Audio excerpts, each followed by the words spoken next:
Tonight, we're not merely listening to words. Tonight, you are crossing a threshold. You are leaving behind the noise of the outer world and stepping into the quiet chamber of your own creative power. The room around you may look the same. The walls, the light, the familiar shapes of your life may still surround you, and yet something far greater is happening now. You are entering the inner temple, the place where all things are formed before they ever appear, the place from which wealth, peace, and power are born. Perhaps today you carried the weight of responsibilities. Perhaps numbers whispered fear into your ears. Perhaps you felt tired in your bones or burdened in your thoughts. Let those belong to the old day. Let those be part of the old state. Tonight is not about struggle. Tonight is not about effort. Tonight is about assumption. Tonight is about identity. Tonight is about remembering who you truly are. There is a world you have known up to now. The world of bills, of waiting, of hoping, of working, and wondering if it will ever be enough.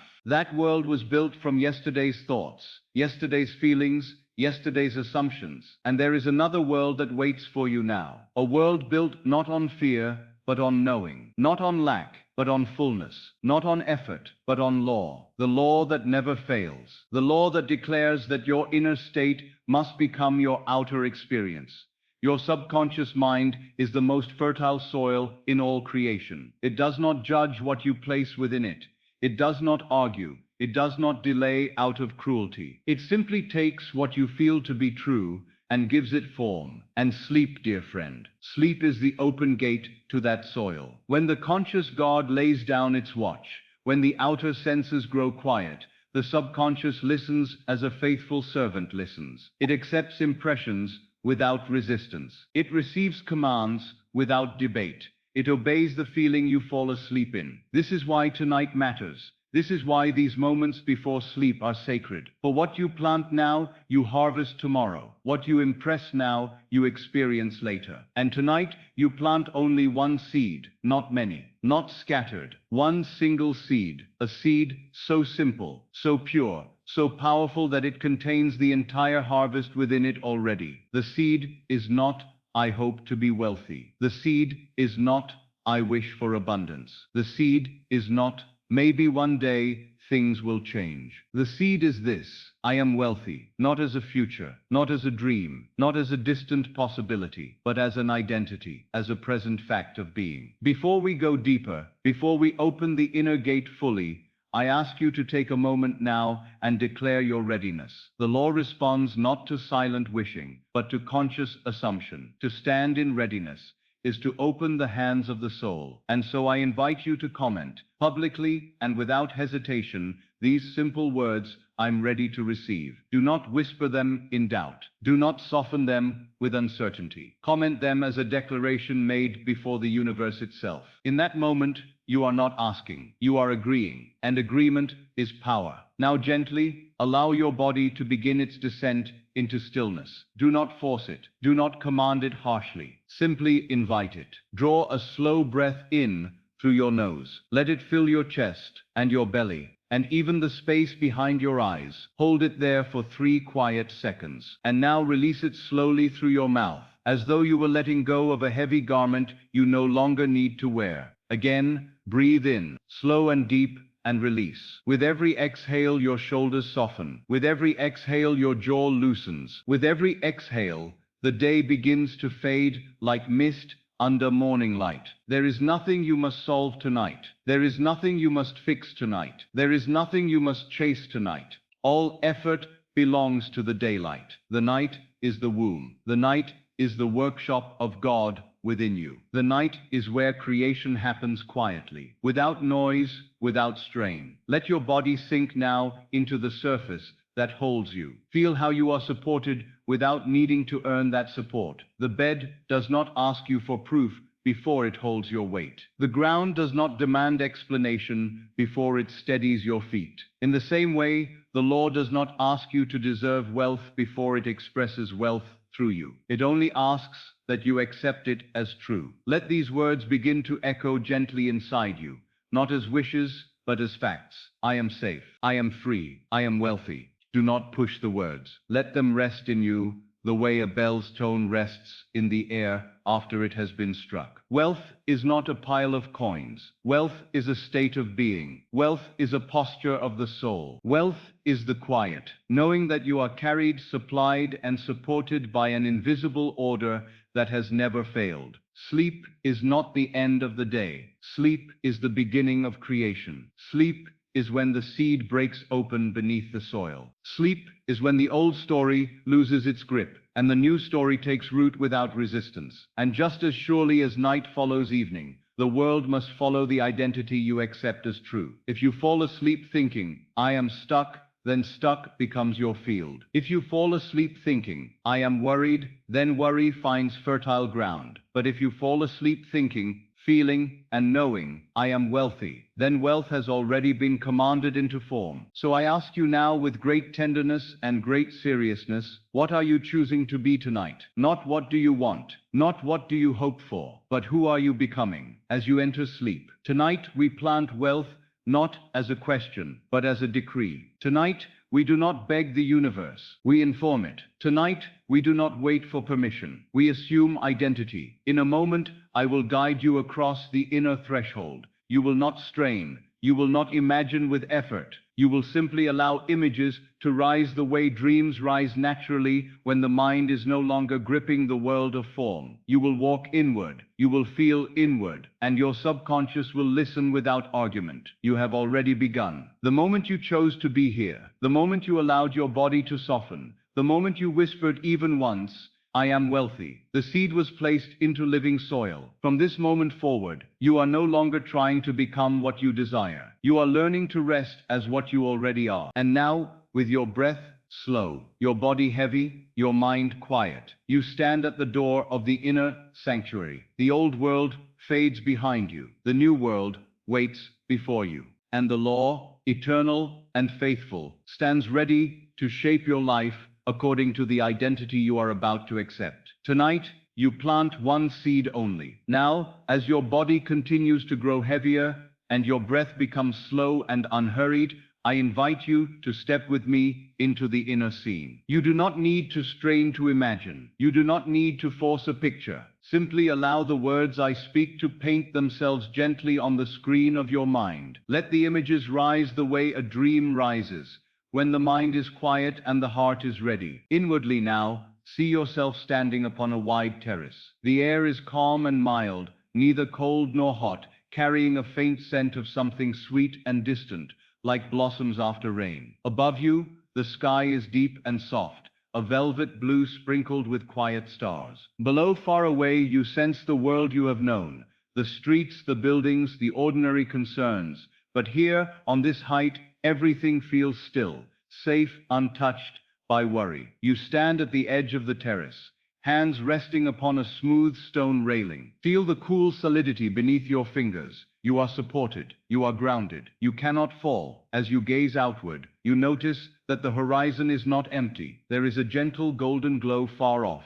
as though the very air were remembering the light of some invisible sun. That glow is your wealth consciousness, already alive, already present, waiting to be acknowledged. Turn now from the railing, and let your attention fall upon a doorway on the terrace. It is tall and graceful, framed in pale stone that seems to shimmer from within, as if it remembers every prayer, every silent wish you have ever made. The door itself is not closed. It stands slightly ajar, inviting you. There is no lock, there is no barrier, only a threshold. Walk toward it slowly. With every step you take, feel another layer of tension drop from your shoulders, from your throat, from your chest. The terrace behind you represents the old way of living in the outer world first. The door ahead of you represents the new way, living from the inner temple, the inner law, the inner certainty. You pass through the door and find yourself in a long corridor. The floor beneath your feet is smooth and warm,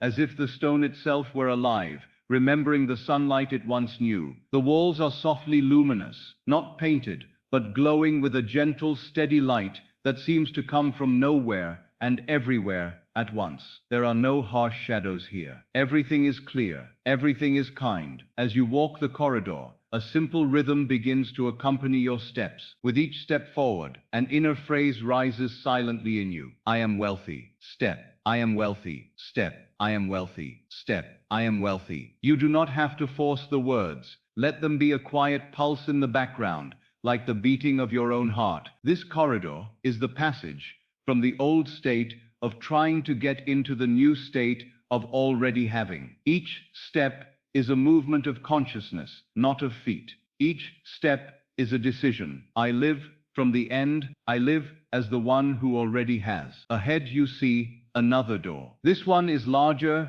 heavier, and yet you sense no resistance in it. Its surface is carved with symbols, lines, circles, patterns that you may not understand with the intellect, but which your deeper self recognizes instantly. It is the door to the sacred chamber of your own power, the chamber where wealth is not an idea, but a living presence. Stand before the door and place your hand upon it. As your palm meets the surface, you feel a gentle warmth. Not burning, not shocking, only a steady, reassuring warmth that flows up through your arm, into your chest, into your heart. This is the warmth of recognition. The door knows you. It has always known you. It was carved for you. It opens not to the worthy, not to the perfect, but to the one who dares to assume. Without effort, the door swings inward. You step through. You are now inside a round chamber, vast and yet intimate. The ceiling rises high above, like the inside of a great dome, and from that dome falls a soft golden light,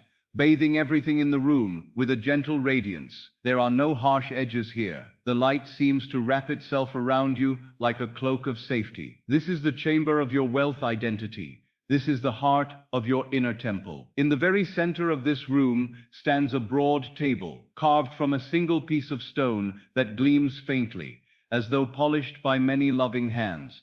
Upon this table rests a chest. It is not a dark, heavy chest of iron and locks. It is clear, crystal-like, delicate yet strong, and inside it you see movement, fine threads of light weaving and unweaving, twisting and flowing like living streams. Walk closer to the table and gaze into the chest. As you draw near, the threads of light stir in response to your presence. They rise and fall, brightening and softening, as if greeting an old friend. These threads are the currents of wealth in your life. They are not coins, not notes, not numbers. They are living channels, pathways, through which abundance moves to meet you in the outer world. Some threads represent payments arriving with ease. Others represent opportunities that feel natural and right. Others still represent simple acts of generosity, both given and received, that multiply themselves without strain. All of them, every thread of light, is already connected to your name. You are not a beggar at the gate.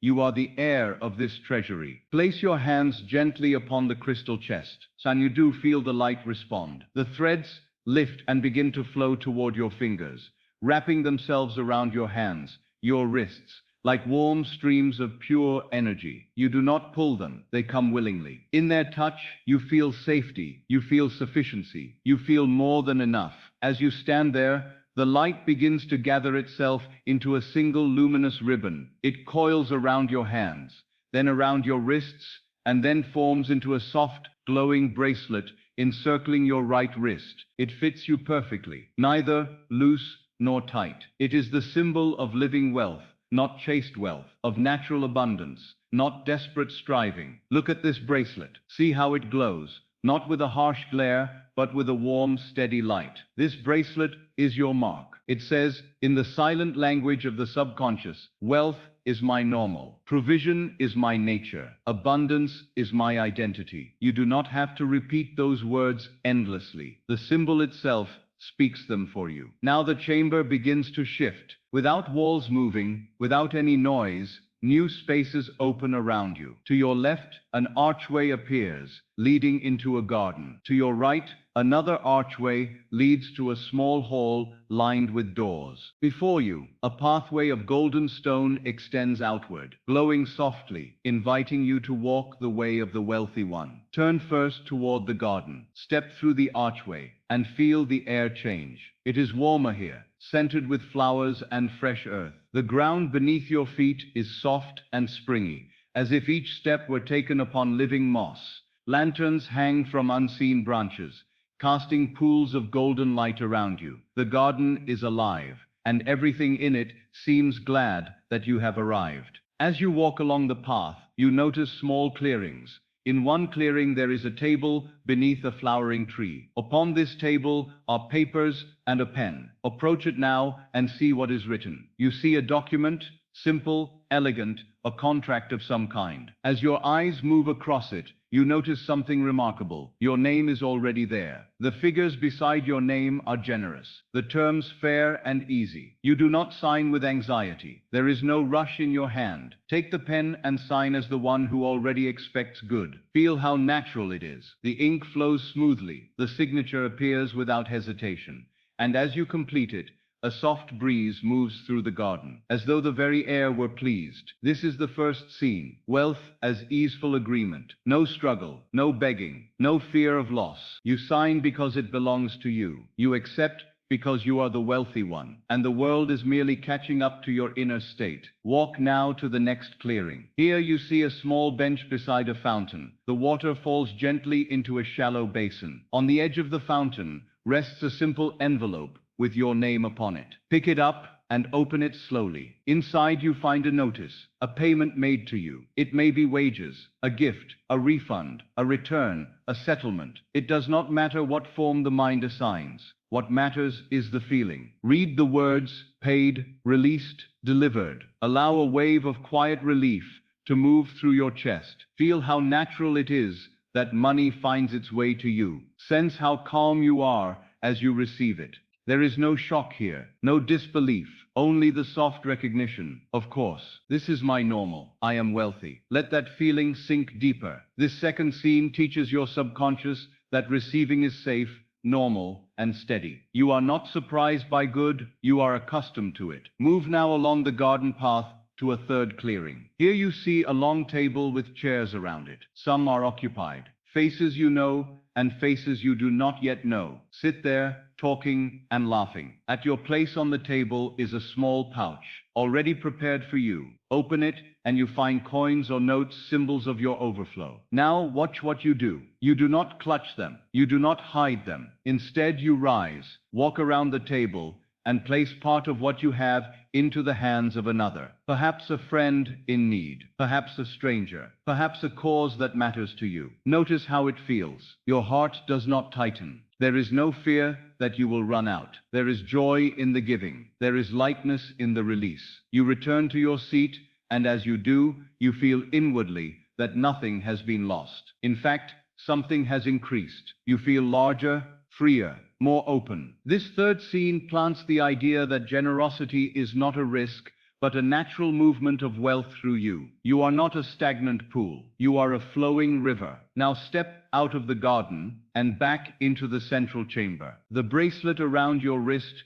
glows a little brighter now, for it has recorded these scenes. It remembers the signature made in ease, the payment received in calm, the gift given in joy. Each scene is a thread woven into the bracelet, forming an unbreakable pattern. Turn now toward the archway on your right. Pass through it, and you find yourself in a smaller hall. This hall is lined with doors on either side. Each door bears a small symbol, an image that hints at a certain aspect of your life. Work, home, family, opportunities, ideas. These doors represent the channels through which wealth may come to you. Walk slowly down this hall. As you pass each door, you lift your wrist, the one bearing the glowing bracelet, and simply touch the door with the back of your hand. When you do, the symbol on the door lights up softly for a moment, then returns to its gentle state. You are not forcing anything. You are not choosing one door over another in desperation. You are simply marking them with your new identity. You are silently saying, wherever wealth wishes to come, I am ready. Whatever channel is most natural, most harmonious, most beautiful, I bless it. I am wealthy. I am open. There is no need to open these doors now. The law will open the right ones in the right order. Your task is only to anoint them with your new state.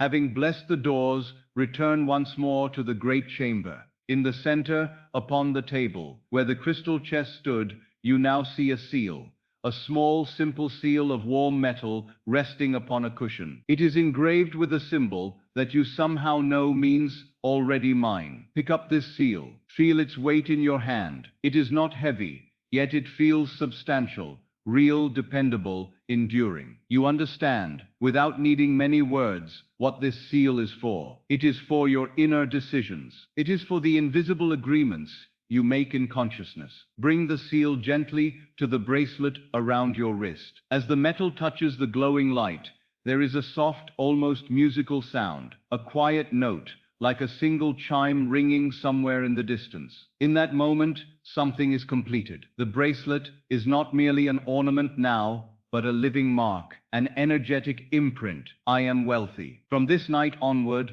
whenever you imagine money, you will not imagine it from that old place of lack and distance. You will imagine from the place of this bracelet, this seal, this chamber. You will not chase the outer. You will assume the inner, and the subconscious, which witnessed all of this, will accept it as normal, as natural, as the new standard. Stand now in the middle of the chamber and become aware of your body once more. Feel the weight of your real body resting where you lie. Feel the rhythm of your breathing. Feel the slow, steady beating of your heart. And inwardly, see again the bracelet of light around your wrist. You may not see it with perfect clarity, but you know it is there. You know what it represents. You know what has been accepted. Say softly within yourself, in the most gentle, matter-of-fact tone, I am wealthy, I am safe, I am held, wealth is my new normal. Let those words float through the chamber, touching the walls, the dome, the table, the garden, the hallway of doors, until the entire temple vibrates with them. Then let them sink from the chamber, down into the deeper soil of your subconscious, where they will continue to grow without your effort. You may return to this place whenever you wish. The terrace, the corridor, the great door, the crystal chest with its living threads,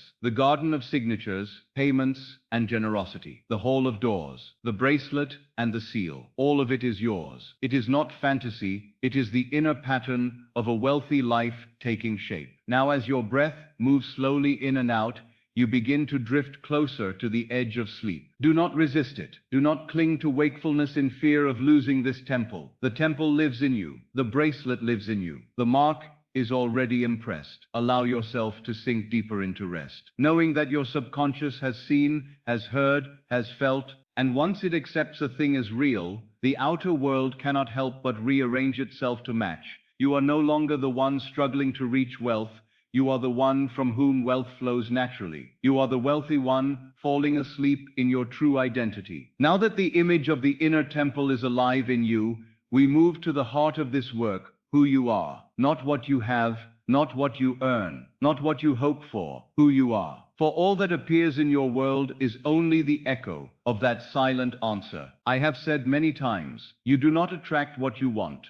You express what you are. The world is not drawn to your wishes. It mirrors your state. If in the depth of yourself you remain the one who is lacking, the one who is hoping, the one who is waiting, then no matter what words you speak with your mouth, the law will faithfully reproduce that inner confession. But the moment you change your inner identity, the outer must obey. It cannot do otherwise. Creation is finished, and you select from the finished picture by the state you occupy. As you lie here now, breathing slowly, perhaps you can feel this difference within yourself. There is a you who wants, and there is a you who is. The wanting one says, I wish I had money. I hope one day I will be rich. I pray something will change. That one lives in the future. That one lives in distance. The being one says, I am wealthy. I am provided for. I am safe. I am chosen. That one lives in the now. The law recognizes only that now. So tonight, as you drift further into rest, I invite you to perform a simple but profound act of substitution. You will gently let the old self sit down and the new self stand up. You will not fight the old. You will not wrestle with it. You will simply replace it, as one garment is replaced by another. Bring to mind, very softly, the old identity you have worn around money. Do not condemn yourself for it. Simply see it. Perhaps you have lived as the one who says, there is never enough. Perhaps you have moved through your days as the one who must always struggle, always chase, always fear the next bill. Perhaps you have thought of yourself as the poor one, the unlucky one, the one who cannot get ahead. See that self now as a figure standing before you in your imagination. Do not burden this figure with shame. It did not know the law. It believed what it was told. It learned from parents, from teachers, from circumstances that money was hard, that life was against it, that it must always prove itself. Look at this old self with compassion, for it has done the best it could with the story it had. But tonight, that story ends. Tonight, that self is gently retired. Now standing beside that old figure, allow another form to arise, another version of you. This one is quiet, calm, steady. This one does not rush. This one does not apologize for existing. This one walks as though the ground beneath its feet is friendly. This one speaks as though provision is natural. This one wears the bracelet of light around the wrist, the mark that says, I am wealthy. Look at the difference between these two selves. The old one may hunch its shoulders slightly. Its eyes may dart about, always searching, always measuring, always afraid. Something will be taken away. The new one stands with the spine at ease, the chest open, the eyes soft yet clear. The old one asks, can I afford this? The new one asks, does this belong to the life I now live? The old one feels small in the face of bills and numbers. The new one knows that numbers are only shadows, moving images of a deeper reality within. Now as you watch, see the old self begin to fade. You do not push it away. You simply allow it to become transparent, as if made of mist. As it fades, you bless it. Silently say to it, thank you for bringing me this far. You worked very hard, but your story is finished. You may rest. And then let it dissolve into the air, leaving no bitterness, only space. Turn your full attention to the new self. This is not a fantasy. This is a state. This is an assumption. The wealthy you is not a distant dream. It is a being you can occupy right now. Ask yourself gently, how does this version of me feel about money tonight? Do not think of large numbers. Think of the feeling. Perhaps there is a steady warmth in the chest. Perhaps there is an absence of that tight knot in the stomach. Perhaps there is a simple, quiet sentence resting in the mind. It is handled. Let that feeling spread. Let it occupy your chest, your throat, your face. Let it move down your arms, into your hands, down your spine, into your legs. Let your whole body lie now as the body of the wealthy one. Notice how your head rests against the pillow when you do this. It is not the weight of worry. It is the weight of someone who knows they are carried. Now I speak directly to you as this new self. I am not speaking to the one who hopes to be wealthy someday. I am speaking to the one who is wealthy now and is simply learning to recognize it. Inside, repeat with me, not as a demand, not as a plea, but as a description of yourself. I am wealthy now. I am wealthy now. I am wealthy now. Feel how those words change the way you lie here. Feel how they change the way your breath moves.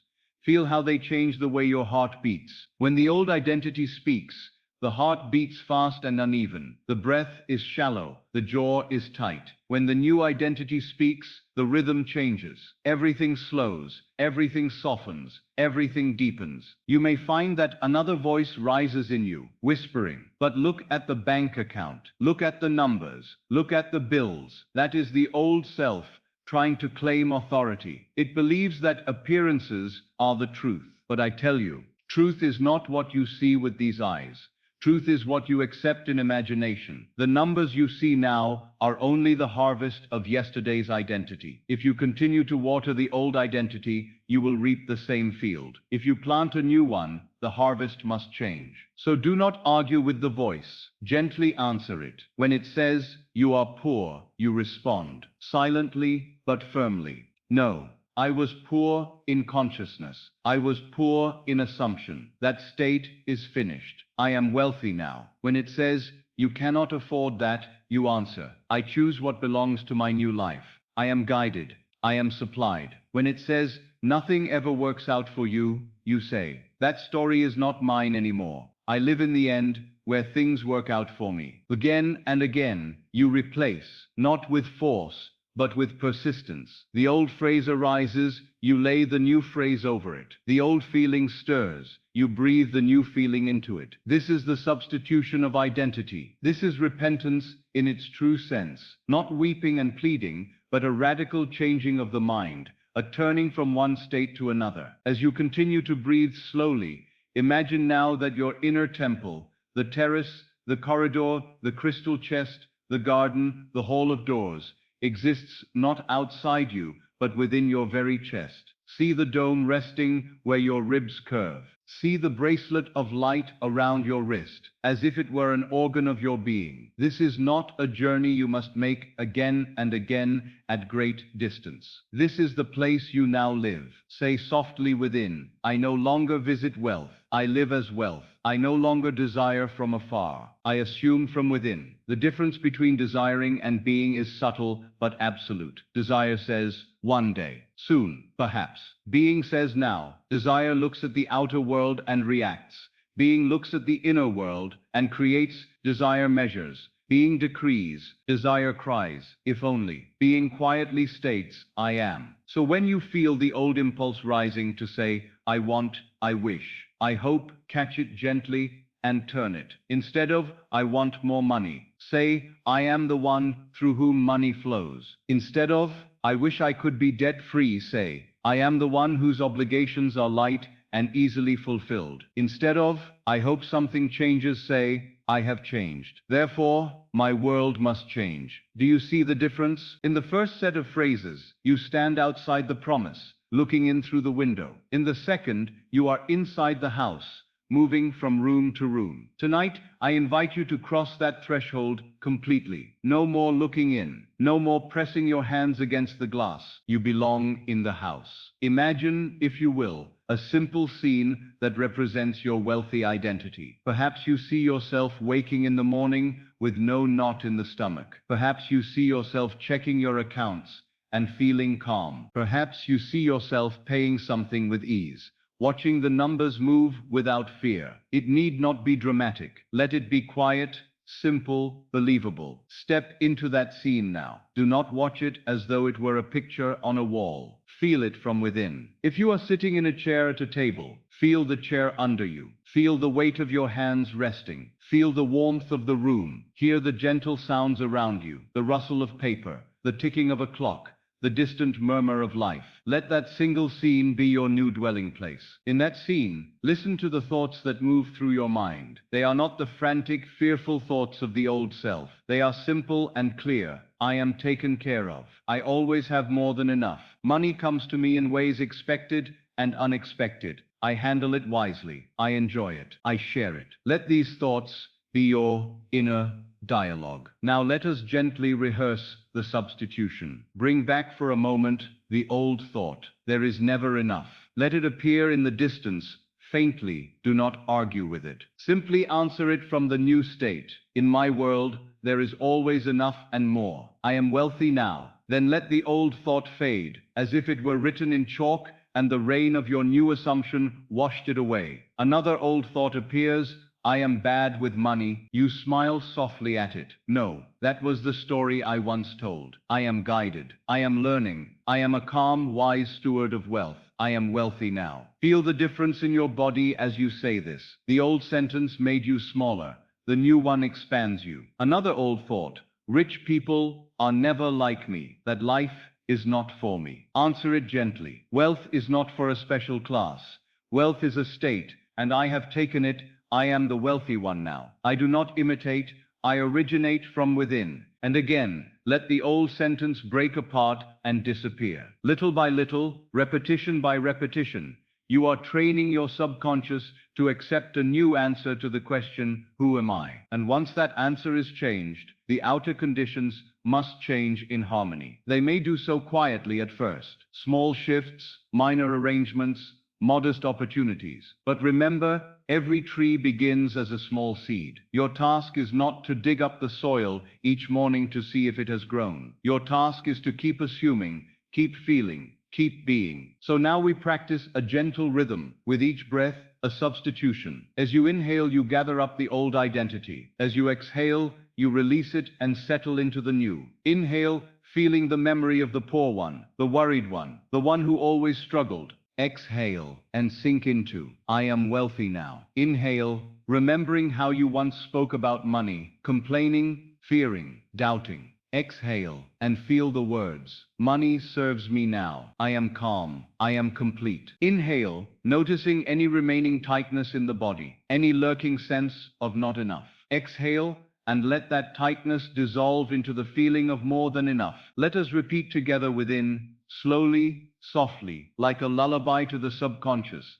I am no longer the one who chases. I am the one who attracts. I am no longer the one who begs. I am the one who decrees. I am no longer the one who waits. I am the one who is. Feel each pair of sentences as a step from one shore to another. You have left the old shore behind. You are standing on new ground. You are not trying to become the wealthy one. You are remembering that you already are. You are not reaching for a distant star. You are switching on the lamp in the room you already occupy. As your body grows heavier and your thoughts grow slower, allow one simple identity to settle at the center of your being. I am the wealthy one who sleeps in peace. Not tomorrow. Now. Not when every condition appears perfect. Now in the middle of the process. Now when the bridge of incidents is forming. Now when only you and your subconscious know the truth. You do not need the world's permission to be this one. You do not need evidence in advance. The law does not ask for proof. The law asks for assumption. So assume it now. Wear it now. Let the old garments fall from you. Let the new garment of wealth,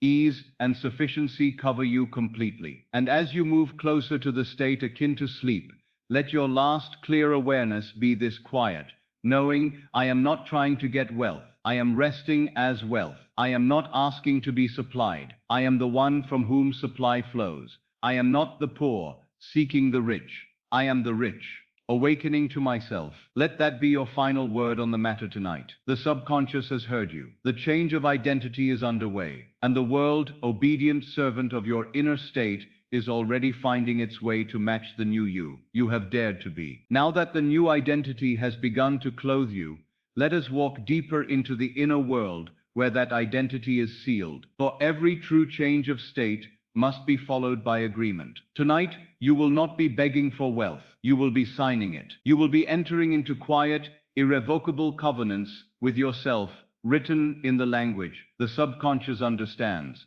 Image, feeling, and symbol. Remain as you are, body heavy and soft, breath slow and unforced. In your imagination, feel yourself once more standing in the temple within your chest. You know this place now, the terrace of pale stone, the gentle air, the sense that the whole inner world is listening for you. But tonight, I lead you to another chamber, one you have not yet visited, the Hall of Agreements. See before you a doorway you had not noticed. It is tall and arched, cut from stone that seems to contain its own light, a soft, living glow, like the last gold of evening. Upon the arch, no words, no inscriptions, only a simple symbol, a circle with a key, a seed, and a coin resting within it. That symbol is your invitation. You do not ask if you may enter. You belong here. You have been expected since the beginning. Step through. The floor beneath your feet is smooth and warm, veined with faint lines of gold, like rivers running beneath the surface. The ceiling rises high above you, held by columns that curve like the trunks of ancient trees. Between the columns, the walls are lined with shelves, and upon the shelves rest books bound in deep blue and soft green, some tied with thread of silver, some with thread of gold. The air smells of wood, of parchment, and of clean water. This is the place where your inner contracts live. At the center of the hall stands a round table, carved from a single piece of pale stone, polished until it gleams like still water. On the table rests one book, larger than the rest, bound in dark blue, the color of a quiet night sky. As you approach, the cover responds to you, as if it has been waiting for your touch. Upon it appears your name, not written with ink, but with light, rising softly from the surface and settling there. I tell you, this is the book of your spiritual agreements. Every time you have unconsciously consented to lack,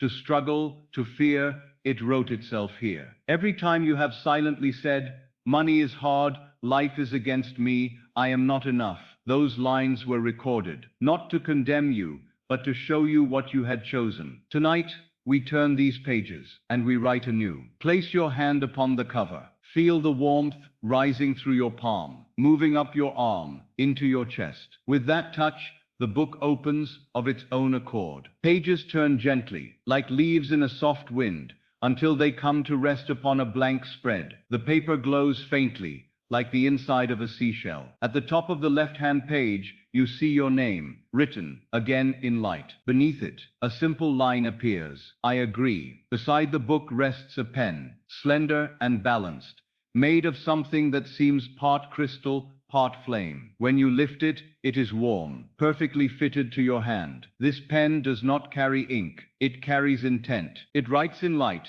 and whatever it writes is impressed upon the subconscious with a force no outer circumstance can resist. Now listen to me closely, for what you are about to sign shapes the movement of your world. First, we write the simplest, most gentle contract with yourself.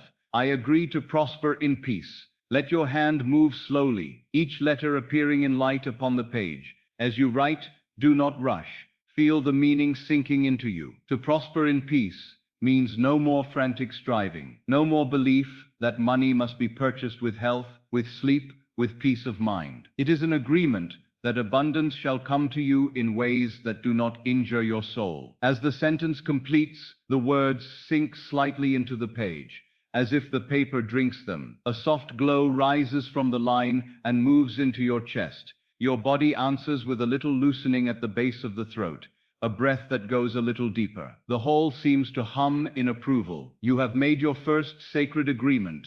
Underneath, your hand writes the next. I agree to receive without guilt. Let that line appear in light. As you write it, notice what stirs in you. Perhaps old voices rise. Voices that said, you must earn everything. You must suffer for every good thing. You must prove your worth before you are allowed to receive. These voices are ghosts. They have no power but what you gave them. This agreement withdraws that power. Feel, as you sign, the gentle, strange relief of allowing good to come to you without apology. Let the idea sink in that you may receive money, opportunities, kindness, ease, and not pay for them with self-condemnation. When the sentence completes, you feel a warmth spreading across your shoulders, as though a burden has been lifted from them. Next, your hand writes, I agree to let money come to me in gentle, continuous ways. Again, watch the letters form. With each word, visualize streams of water flowing steadily toward you, not crashing in floods that destroy, but moving like a clear river that always arrives, always replenishes. You are no longer agreeing to feast and famine, to violent surges and barren deserts. You are agreeing to steady, kind supply. As this line settles into the page, the golden veins in the floor glow a little brighter, reminding you that underneath your life, at all times, there is a current of provision. You have now consented to feel it. Now write, I agree to let my wealth bless others without draining me. Wealth is not hoarded, it is circulated. But in the old state, giving may have felt like loss, like self-betrayal, like emptying yourself to your own detriment. This new agreement declares that your giving will spring from overflow, not from depletion. As you sign, imagine coins of warm light leaving your hands and returning to you multiplied. Seeds leaving your fingers and returning as a forest. The page shines. Your body relaxes further. This is a new law in your inner world. Write also, I agree to see myself as worthy of overflow. As your hand moves, feel how radical this is. Not worthy of just enough to survive, not worthy of bare sufficiency, but worthy of more than enough. Enough to breathe, enough to rest, enough to share. Watch the word worthy glow brighter than the others for a moment. Let that light soak into your ribs, your heart, your spine. You are writing the end of an old argument with yourself. Now pause. Lay the pen down upon the open page. Place both hands over the lines you have written. Feel the heat rising from the paper into your palms. This is not your imagination playing. This is imagination creating. These agreements are seeds entering the soil of the subconscious. The whole around you responds. Lamps along the walls brighten. The columns seem to stand a little taller, as though the very structure of your inner world is rejoicing in your new consent. As you stand there, an attendant presence appears at your side, not a stranger, but a form of your own deeper self, clothed in quiet light. It carries a small tray. On the tray rest three objects: a coin of gold, a seed, and a key, each one luminous. The presence holds out the coin. It is warm when you take it, as though it has been resting in the sun. On its face is written, in tiny lines of light, provision. On the other side, peace. This is not common money. This is a symbol of how you shall now experience money, provision in peace. You agree to this. You close your hand around the coin and feel its assurance move up your arm. Next, you are offered the seed. It is small and simple, but it glows with a soft, living light, as if a miniature sun lives within. On its surface you see no letters, only the sense of potential. This seed is your new identity as the wealthy one. It may appear small now, but it contains an entire forest of outcomes. You take it carefully and press it to your chest. It melts into you,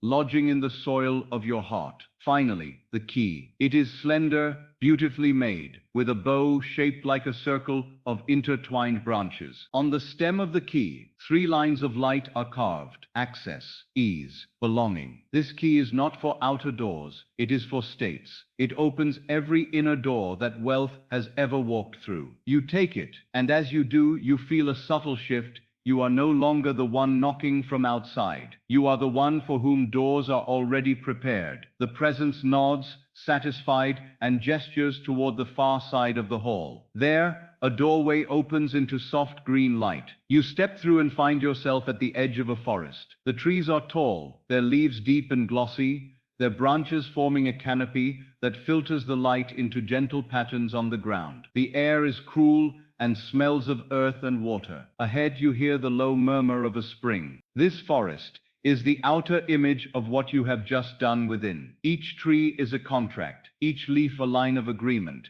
each path a way by which abundance may reach you. Walk slowly along the mossy path. Feel it spring slightly under your steps, as if happy to bear your weight. Soon you arrive at a clearing. At its center is a stone basin into which water pours from a small, natural fountain, bubbling up from the earth itself. The water is clear. You can see the pebbles at the bottom, each one catching the light like a small jewel. This is the fountain of your supply. It does not rush. It does not falter. It simply flows. Kneel beside it, cupping your hands. Lift the water to your lips. It is cool and tastes of rain and sweetness, like fruit. As you drink, imagine you are drinking the very agreements you have just signed.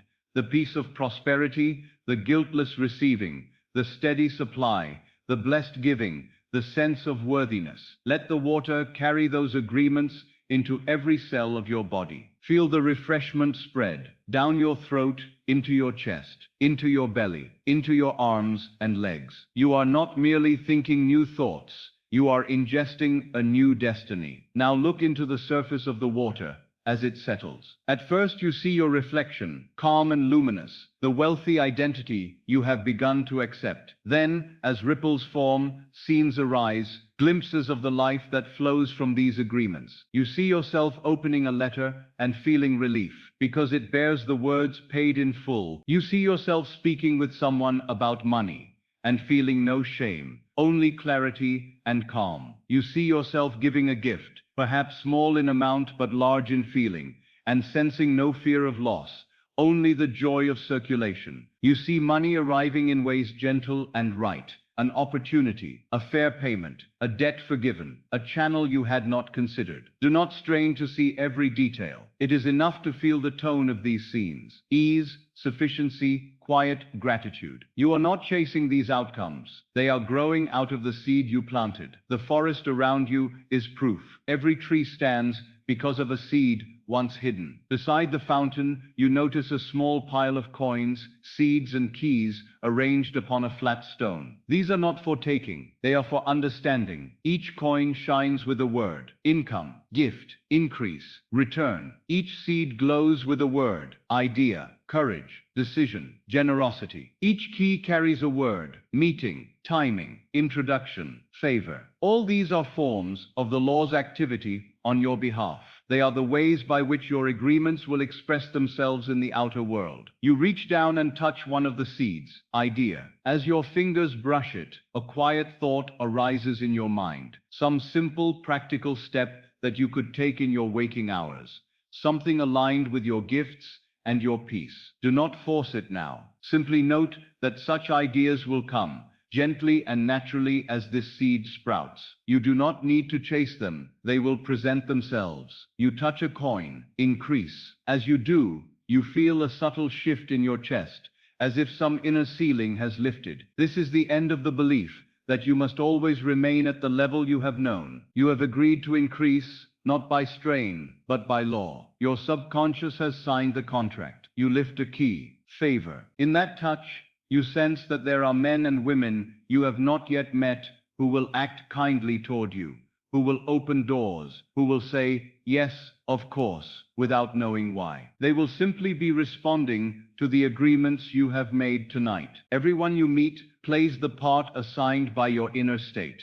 You have changed the script. Stand now in the center of the clearing. Close your eyes within this vision and feel the forest around you, the strength of the trunks, the rustle of leaves, the steady sound of the spring. Under your feet, the roots are deep, interwoven, strong. Those roots are your new assumptions. They are holding you. Say quietly within yourself, as if speaking to the very soil, I no longer ask if I may be wealthy. I agree that I am. I no longer beg for provision. I agree to be fully supplied. I no longer fear receiving. I agree to receive in peace. I no longer tremble at giving. I agree to be a joyful channel of circulation. Let each line sink down from your mind into your heart, from your heart into your belly, from your belly into the ground. Imagine the words becoming roots, anchoring this state so firmly that no passing wind of circumstance can uproot it. As you stand there, a gentle rain begins to fall, not cold,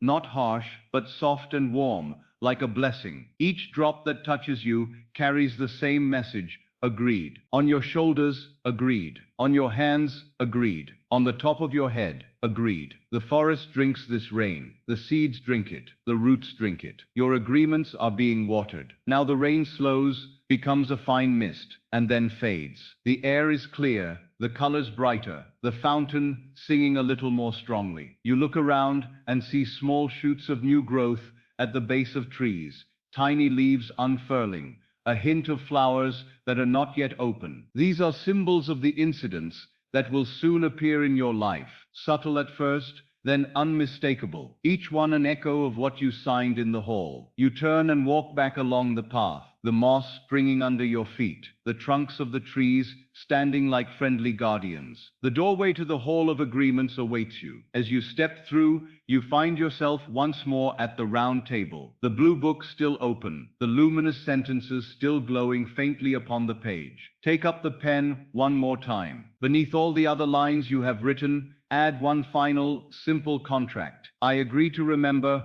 who I am, and sign it. Not with a name of fear, but with the name you have claimed, the wealthy one, the calm one, the supplied one. As your signature completes, the entire page flares gently with light, then settles into a soft, steady glow. The agreement is done. Close the book. As the cover touches the pages, you hear, deep within the hall, a sound like many locks clicking open at once, softly, decisively. It is the sound of inner doors swinging in your favor, the sound of paths aligning, the sound of the law responding to your new consent. Place your hand over your heart now, here where you lie. Feel the steady beat. With each beat, imagine the words you have written pulsing through you. I agree to prosper in peace. I agree to receive without guilt. I agree to be fully supplied. I agree to be worthy of overflow. I agree to remember who I am. You are not asking for these things as a beggar at a gate. You are agreeing to them as a son, as a daughter, as an heir of the infinite. The hall of agreements will remain within you. The forest will go on growing. The fountain will continue to flow. While you sleep, the contracts you have made tonight will work themselves out in silence. Rest now in the certainty that it is not you, in your waking effort, who must keep these agreements. It is the law within you. You have signed, the law fulfills. Now, having signed your inner contracts, we go still deeper into the realm where all supply is held in trust for you. I want you to imagine that you are once again standing in that quiet forest where you drank from the spring of agreement. Feel the soft ground beneath your feet, the gentle sway of branches overhead, the calm that has settled into tupecho. Take a slow breath in and let it go. Another breath in and let it go. With every exhale, the forest becomes softer, almost transparent, as though it is stepping aside to reveal something even more luminous. Ahead of you, between the trees, a new light begins to glow. It is not the harsh light of a lamp, not the sharp glare of a city street, but a deep, living radiance, like moonlight passing through clear water. You feel drawn toward it, not by curiosity alone, but by recognition. Some deeper part of you knows, I have been here before. This place belongs to me. You walk toward the glow. The trees thin out, and the forest opens onto a great plain of pale silver grass. Each blade seems to hold a drop of starlight at its tip. As the breeze moves, the entire field shimmers and murmurs with a sound like soft coins touching, a gentle music of abundance. With every step you take, that sound answers your movement, as if the earth itself is greeting you. You are welcome, you are supplied, you are expected. Far off, rising from the plain, you see it, the city of crystal. It does not tower over you like something separate and imposing. It rises in curves and arches, as if light itself had decided to take on form. The walls are clear, but not cold. They glow with the warmth of remembered joy. Domes and towers reflect each other in soft hues, not of gold or silver only, but of colors beyond names, the shades of peace, of certainty, of quiet plenty. Walk toward this city now in your imagination. Feel how your body responds. Your shoulders loosen as you approach. The breath in your chest deepens. The old feeling that said, I do not belong where there is plenty, cannot walk with you here.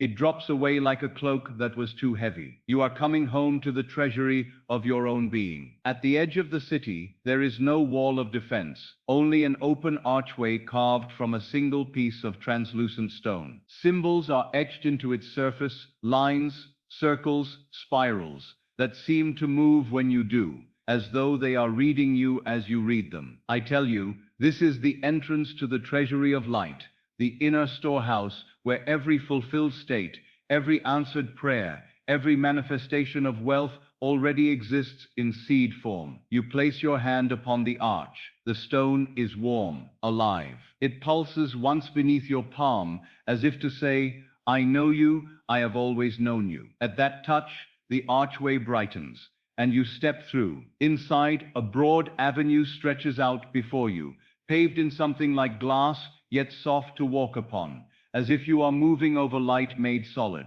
On either side of this avenue grow trees unlike any you have seen. Their trunks are clear, their branches translucent, and from every branch hang coins as leaves and fruit. They do not clang, they do not fall, they shimmer quietly, catching the radiance of the city and returning it in little flashes of light. Walk slowly between these trees. Notice what each coin truly is. As you look closely, you see that they are not all stamped with numbers. Some show an open calendar, full of free days. Some show two hands meeting in agreement. Some show a book closed and completed. Some show a door standing wide with no lock at all. These trees bear the fruit of provision in many forms. Money, time, help, ideas, relationships, all of them forms of the one thing supply. As you pass, one branch bends slightly toward you. A single coin detaches and floats down, not with weight but with gentleness, until it rests at the height of your chest. You lift your hand, and it settles into your palm. It is warm. Look at it now in your mind's eye. On its face, instead of a number, is a simple inscription. Always enough. Let those words sink into your hand, into your arm, into your heart. You are not picking fruit from a scarce tree. You are allowing a symbol of your true state to recognize you. You continue along the avenue. The sound of the coins in the branches is like a distant choir of small bells, not clamoring, not demanding, but humming the same refrain. There is more. There is always more. There is always more. There is always more. There is always more. There is always more. There is always more. The muscles that once tensed at the sight of a bill, The breath that once shortened at the thought of an expense begin to relax under this new music. At the end of the avenue, the city opens into a wide square paved with massive crystal stones. In the very center rises the great chamber, the heart of the treasury of light. It is round, crowned with a high dome, its walls made of layers of clear stone through which light flows like a slow river. This is the place where wealth is not counted but known, not measured but felt. Approach this chamber. The doors are already open to you,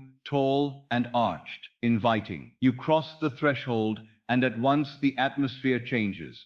The air inside carries a high, gentle vibration, almost like the stillness after a beautiful piece of music. You feel it moving through your chest, smoothing the last traces of fear, dissolving old stories of not enough that have clung to you for years. In the center of this chamber stands a fountain, not of stone alone, but of living light. It rises in 3 levels. At the lowest level, a broad basin receives a steady flow of luminous water. This tier is provision. Above it, a smaller basin catches a second stream of light-infused water. This is purpose. And at the top, a fine spray of mist arcs in a gentle halo, almost like breath made visible. This is freedom. Stand before this fountain with me now. Listen to the sound it makes. It is not the rush of a river in flood. It is the sure, continuous fall of something that has never once ceased and never once been exhausted. This is the symbol of the true source, the infinite supply in which you live and move and have your being. First, bring your attention to the lowest basin, provision. The water there is thicker, richer, like liquid silver. It carries the sense of solid, dependable supply, food on the table, debts cleared, accounts filled, obligations met with ease. In your imagination, kneel and cup your hands into this luminous water. Feel its weight, its warmth, its gentle force as it fills your palms. Now lift it to your lips. Drink. As you do, feel the old hunger of fear being satisfied. That part of you that has always scanned the horizon, asking, will there be enough, is fed tonight. The water moves down through your throat, into your chest, into your belly, and wherever it goes, it leaves a message stamped into the very cells of your body. You are provided for. You are sustained. You are safe. Stay with that for a moment. Notice how your stomach responds. Notice the subtle loosening in your lower back. Notice how the breath no longer catches in the middle of your chest. This is not imagination for fancy's sake. This is the law in action. You are impressing upon the subconscious the feeling of always having enough. Tomorrow, it must seek ways to mirror this feeling in the outer world. Now lift your gaze to the middle basin. Purpose. The light here is different. It has a golden hue, soft but vibrant, and it moves in spirals, as though dancing to a rhythm that only your heart can hear. This tier represents the wealth that flows when you are aligned with what you truly are, when your talents, your joys, your service, and your provision move together as one. Dip your fingers into this golden stream and touch it gently to your forehead, to the space between your eyes. Feel it sink into the mind, washing away ideas you may have held that money must come through toil alone, through drudgery, through betraying your own nature. Let it replace them with a new knowing. I prosper by being what I am. I am enriched by what I love. I am paid to be myself. Now bring that golden water to your throat. Touch it there, where your voice lives. Let it seep into the words you will speak tomorrow, the choices you will express, the conversations you will have. Your voice becomes the voice of a person who knows that his work and his wealth are not enemies, but companions. Finally, touch that golden stream to the center of your chest. Feel it joining the silver water of provision already there. Provision assures you there is enough. Purpose assures you that the way in which it comes can be joyful, meaningful, a true expression de tout ser. Together they form a new inner law. I am supplied in ways that honor my nature. Now let your attention rise to the top of the fountain, to that fine mist of light that arcs outward and then falls like a gentle rain. This is freedom. It is almost weightless, but its effect is profound. It carries no image of obligation, no picture of chains, no memory of being trapped. It carries only the sensation of spaciousness, the sense of having choice, of having time, of being able to say yes and know from a place of abundance. Stand beneath this mist in your imagination. Lift your face to it as it touches your skin, as it settles into your hair, your eyelids, your cheeks. Feel every unseen chain you have worn around money, around work, around wealth, dissolving. The belief that said, "If I prosper, I will be bound," is washed away. The fear that whispered, "If I succeed, I will lose myself," is rinsed from the heart. Breathe this mist in, let it fill your lungs, and as you exhale, let go of the picture of yourself as a prisoner of circumstance. Inhale freedom. Exhale the story of bondage. Inhale spaciousness. Exhale the memory of narrowness. Your body is learning a new association, wealth and freedom together, never again opposed. Now I want you to look at your hands in this inner scene. They are wet with silver, marked with gold, cooled by the mist. At the edge of the fountain, there rests a small bowl, carved from a single piece of clear crystal, and in it lies a drop of concentrated light, brighter than the rest, as if the essence of provision, purpose, and freedom had been gathered into one point. The light in the chamber grows a little softer as you reach toward this bowl. You take that drop of living light upon the tip of your finger. It does not burn. It feels like warmth and certainty concentrated. Gently, deliberately, place this light upon the back of your right hand, just where the bones meet and the skin is thin. As you touch it, the light sinks in and then blossoms into a symbol etched there, not with ink, but with pure radiance. Perhaps you see it as 3 small circles interwoven, or 3 lines meeting in a single point. However it appears to you, know that this mark represents provision, purpose, and freedom united as one law in your life. Feel it pulse once, twice, 3 times, each pulse in perfect rhythm with your heart. With each beat, the message goes deeper. There is always enough. My wealth has meaning. I am free in my abundance. This mark is not a decoration. It is an agreement carved into consciousness. From this night, whenever you feel that place on your hand, something in you will remember.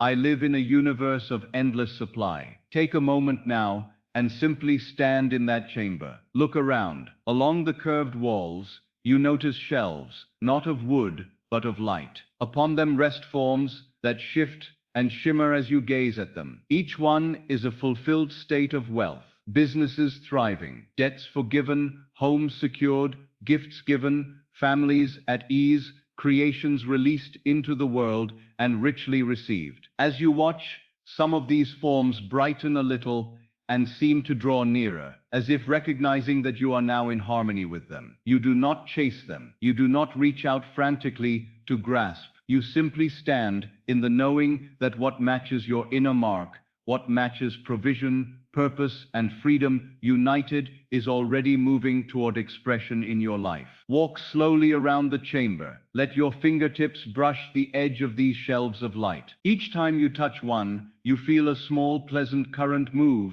through your arm and into your heart, like a quiet yes spoken from the infinite to you. You are not a beggar here. You are the heir of this treasury. Come now with me to the far side of the chamber. A staircase rises there, wide and shallow, carved directly into the crystal. The steps themselves glow faintly under your feet. They ask for no effort. They lift you as much as you climb them. Ascend to the balcony above. At the top, the treasury opens itself before you. Through the clear walls of the dome, you can see the entire crystal city, the avenue of coin-bearing trees, the silver plain beyond, and farther still the faint outline of the forest from which you came. More than that, you see currents of light, rivers of brightness flowing outward from the city into the distance in every direction. Follow one of those currents with your inner eye. See how it leaves the city, crosses the plain, passes beneath the forest, and then rises into scenes that look very much like the world you call real. A doorbell ringing, a letter arriving, an opportunity presented, a payment made with a smile, a debt erased, a friend offering help,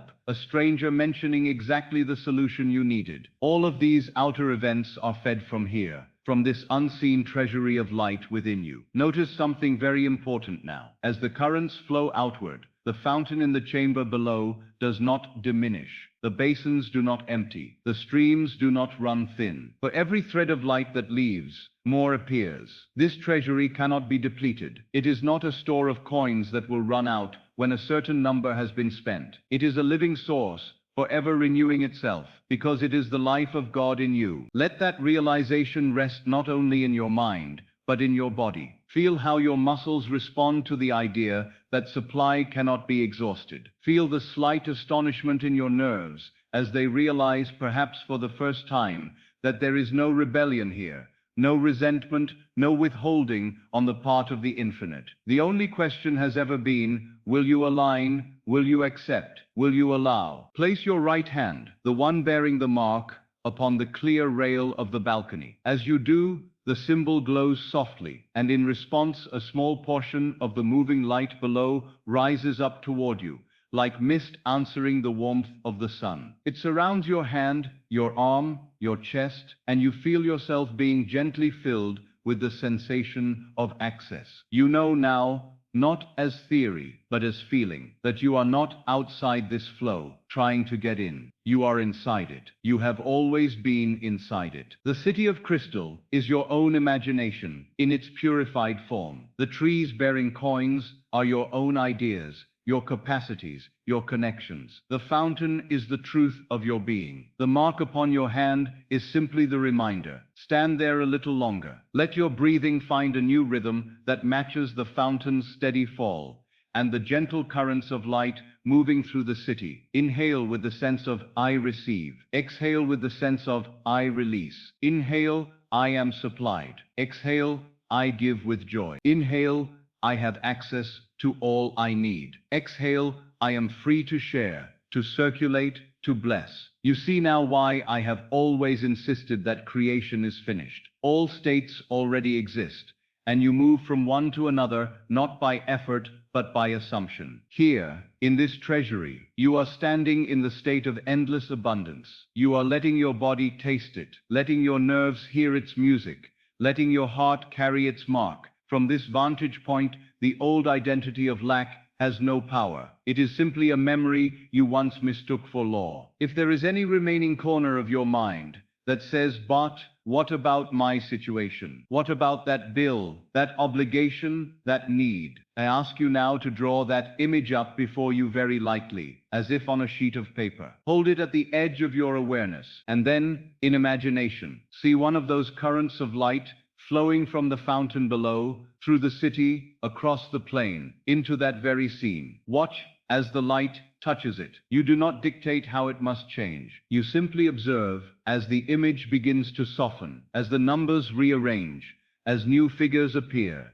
as doors that were closed are found to have been unlocked all along. Allow that situation to be rewritten by the same law that fills this treasury: provision, purpose, freedom. Now let the sheet of paper dissolve. Let it fall as dust of old belief into the light. You are not here to hold on to problems. You are here to hold on to the end, the feeling of already being the one for whom it has been resolved. That feeling is the real wealth, and from it, forms will follow. Begin now to descend the crystal staircase, slowly, one step at a time. As you move down, feel that you are not leaving the treasury behind. You are bringing it with you. The mark on your hand is warm. Your chest carries the weight of provision and the glow of purpose and the spaciousness of freedom. The memory of the crystal city is imprinted not only in your mind, but in the very way you are breathing. You step once more into the central chamber, and the fountain greets you with the same steady song. You know as you stand here that you can return at any time. In the middle of a day, in a crowded place, you have only to close your eyes for a moment.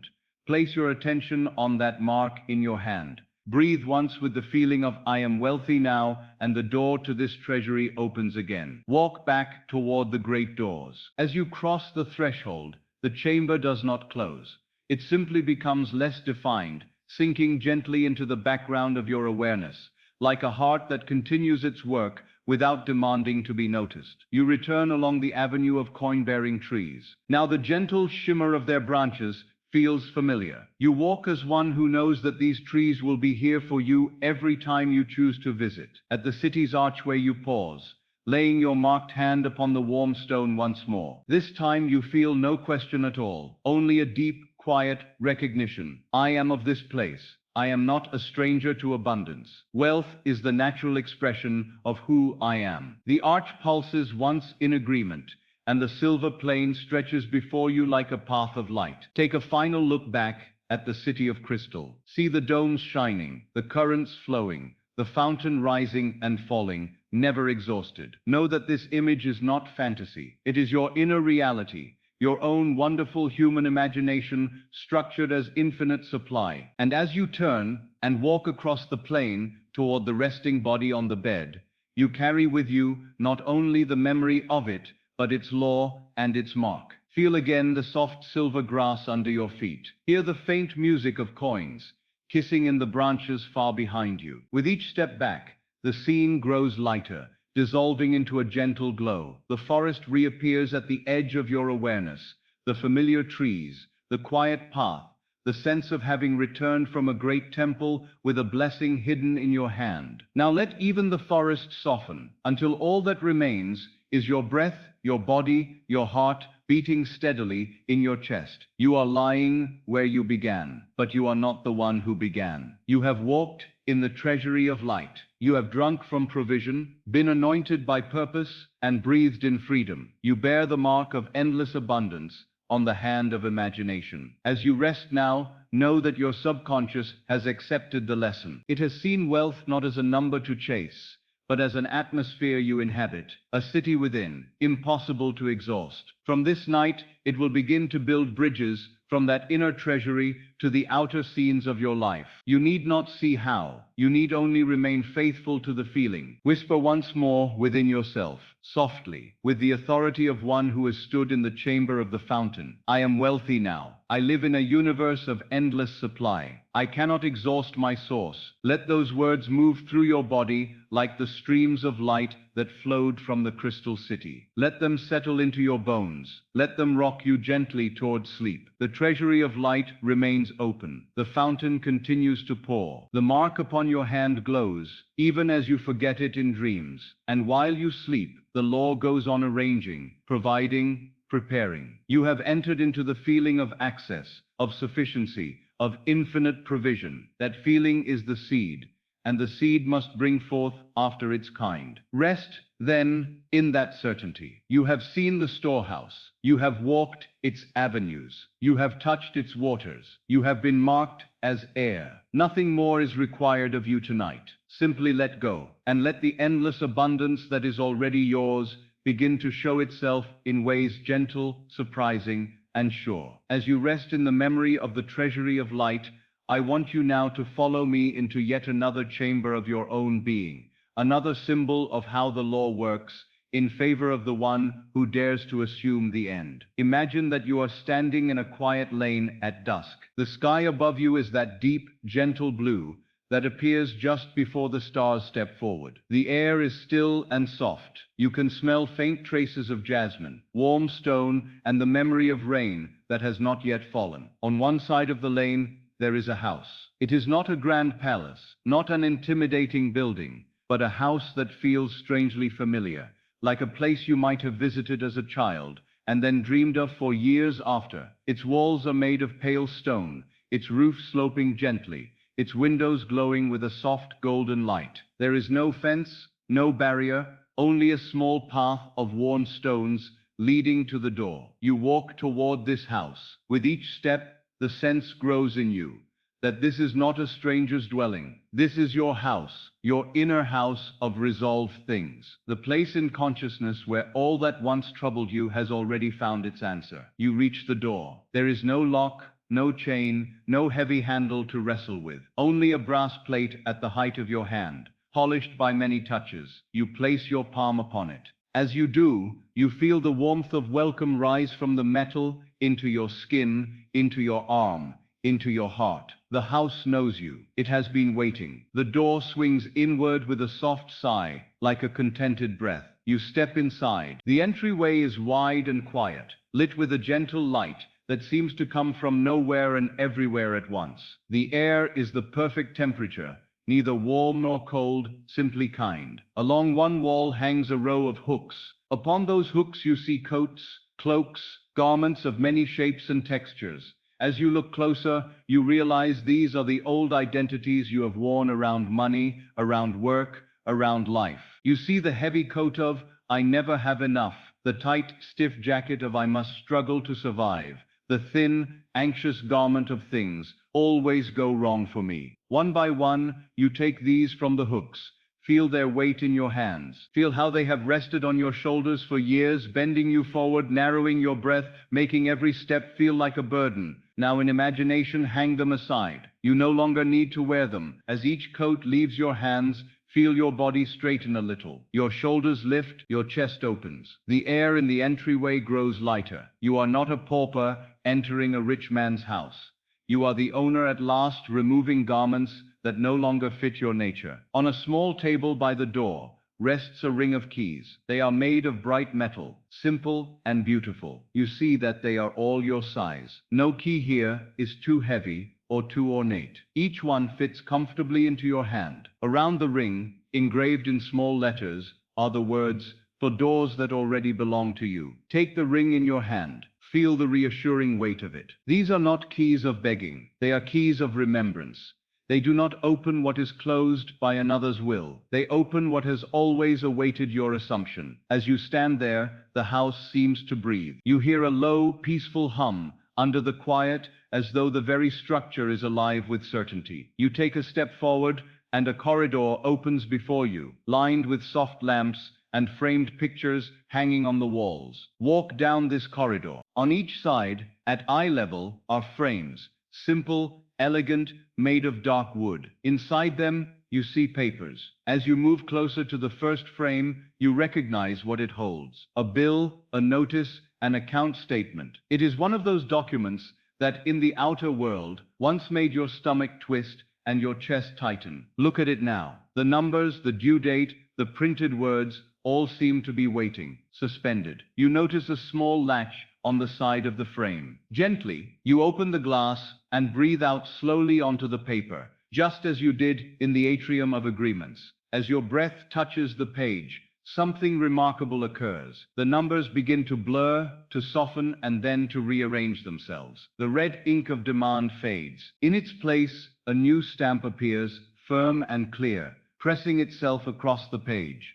Paid in full, not as a wish, not as a hope, but as a verdict already rendered. The paper itself seems to relax. Feel in your own body the echo of that relaxation. Move to the next frame. Another obligation, another statement, something that once made you think, "How will I manage this?" Again, you open the glass. Again, you offer it the breath of a new assumption. The ink responds. Lines of text shift, numbers move, and once more there appears that calm final phrase, "Paid in full." Walk slowly along this corridor. Now, frame after frame, document after document, all the representations of unresolved that once crowded your mind. Each one, as you attend to it in this inner house, transforms. Some become cleared, some become approved, some become released. But again and again you see those three words impressed upon the paper, "Paid in full." As you watch this, notice what is really happening. It is not the paper that is changing. It is you. The self that once identified with lack, with fear, with perpetual shortage,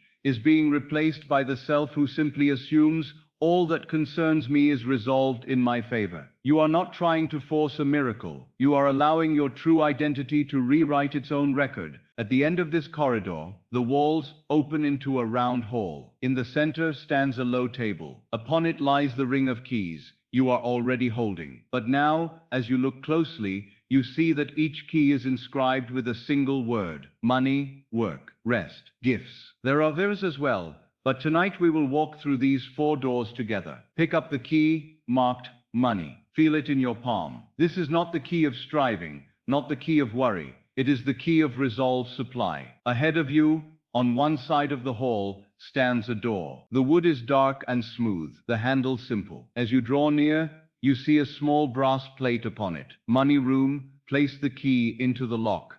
It turns without resistance, as if it had been waiting for this hand, this moment. The door opens inward, and you step through. The room you enter is lined with shelves from floor to ceiling. On these shelves are rows of ledgers, books of accounts, small boxes, envelopes tied neatly with string. The light here is gentle, golden, like late afternoon. The air is calm. There is not a hint of panic in this room. This is the chamber where every money matter in your life is already put in order. Walk along the nearest shelf. You take down a ledger at random. On its cover is your name, written in a steady hand. You open it. Inside, you see lines of figures, dates, transactions. At first, some of them look familiar. Payments, charges, balances. But as you turn the pages, you notice something. There is no column for not enough.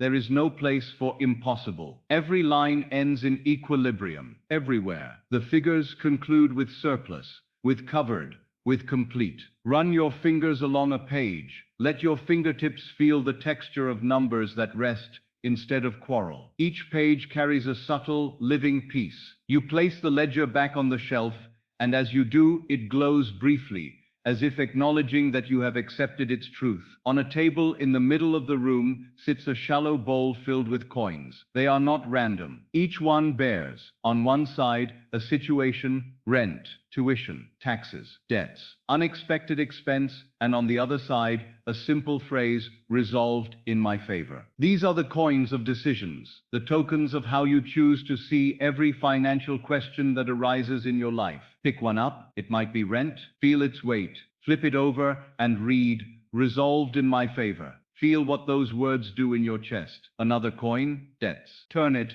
resolved in my favor. Another, unexpected expense.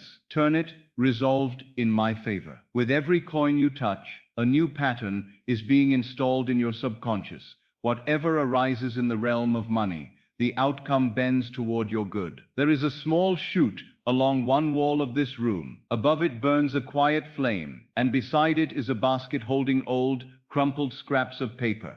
Memories of times when money seemed to fail you, moments of embarrassment, of fear, of standing at a counter and being told there is not enough. Lift one of these scraps. Feel its roughness, its old energy. Now drop it into the chute. You watch as it passes through the flame and emerges below as a small, bright coin. You take the coin in your hand and see that the same situation, once a source of shame, now bears the imprint, resolved. I learned, I rose. This is revision at work in the house of the keys. Even your past is being recast as an ally. Stay here for a moment, look around the room again. Shelves of order, ledgers that end in sufficiency, coins that declare favor. Feel in your body what a resolved money life is like. Not grand displays, not violent excess, but steady, peaceful sufficiency, with room to give and room to enjoy. Let your nervous system taste this as the new normal. Money matters come, and money matters go, but they all pass through this room, and each leaves carrying the same stamp. Paid in full. When you are ready, step back into the round hall. Close the door gently behind you, not in fear of losing it, but with the quiet confidence of someone who knows they can return at any time. Now take the key marked work. It lies cool and sure in your hand. Another door stands before you. It's plate reading, work, room. You open it and walk in. Here you find a space arranged like a study and a workshop combined. Along one wall, there are framed scenes, much like the frames of bills in the corridor. But these are pictures of your own labor, your own vocation, offices, workshops, studios, stores, any place where you have given your time and energy. Walk toward the first frame. In it, you see a memory of effort that felt thankless, hours that seemed to drain you, tasks you undertook only from fear. Look at it now. There is a small lever beneath the frame. Place your hand on the lever and gently pull it down. As you do, the scene begins to shift. The color warms. The posture of your body changes. What was once an image of strain transforms into an image of purpose. You see yourself now engaged in work that suits you, that uses your gifts, that brings blessing both to you and to others. The heaviness has gone. The caption beneath the picture changes, almost as if rewritten by an invisible hand. Work in harmony with my nature. Well paid, well received. move to the next frame. Another memory of toil, of being overlooked, of feeling small. Again, gently pull the lever. The scene brightens. Your face relaxes. The context may change. A different place, a new position, a fresh environment. But the feeling is the same. You are valued, you are competent, you are compensated generously for what you do. The caption changes to "My work is a channel of joy and supply." Walk along this wall now, pulling the lever for each old image of labor. One by one, they reshape themselves. You are teaching your subconscious to expect work that honors you, that fits you, that pays you. You are not asking the outer world to pity you, you are commanding your inner world to assume its rightful pattern. On a desk in this room lies a set of tools and instruments. They are symbols of capacity, pens that write ideas, tools that craft things, books that carry knowledge. Simple objects that represent your skills. You understand that whatever you turn your hand to from this new state will be met with favor, with opportunities, with increase. The law cannot fail. The one who feels himself already the successful worker. Let that conviction settle into your hands, your wrists, your arms. Your work does not fight you. Your work supports you. Your work does not drain you. It enriches you. Speak within yourself,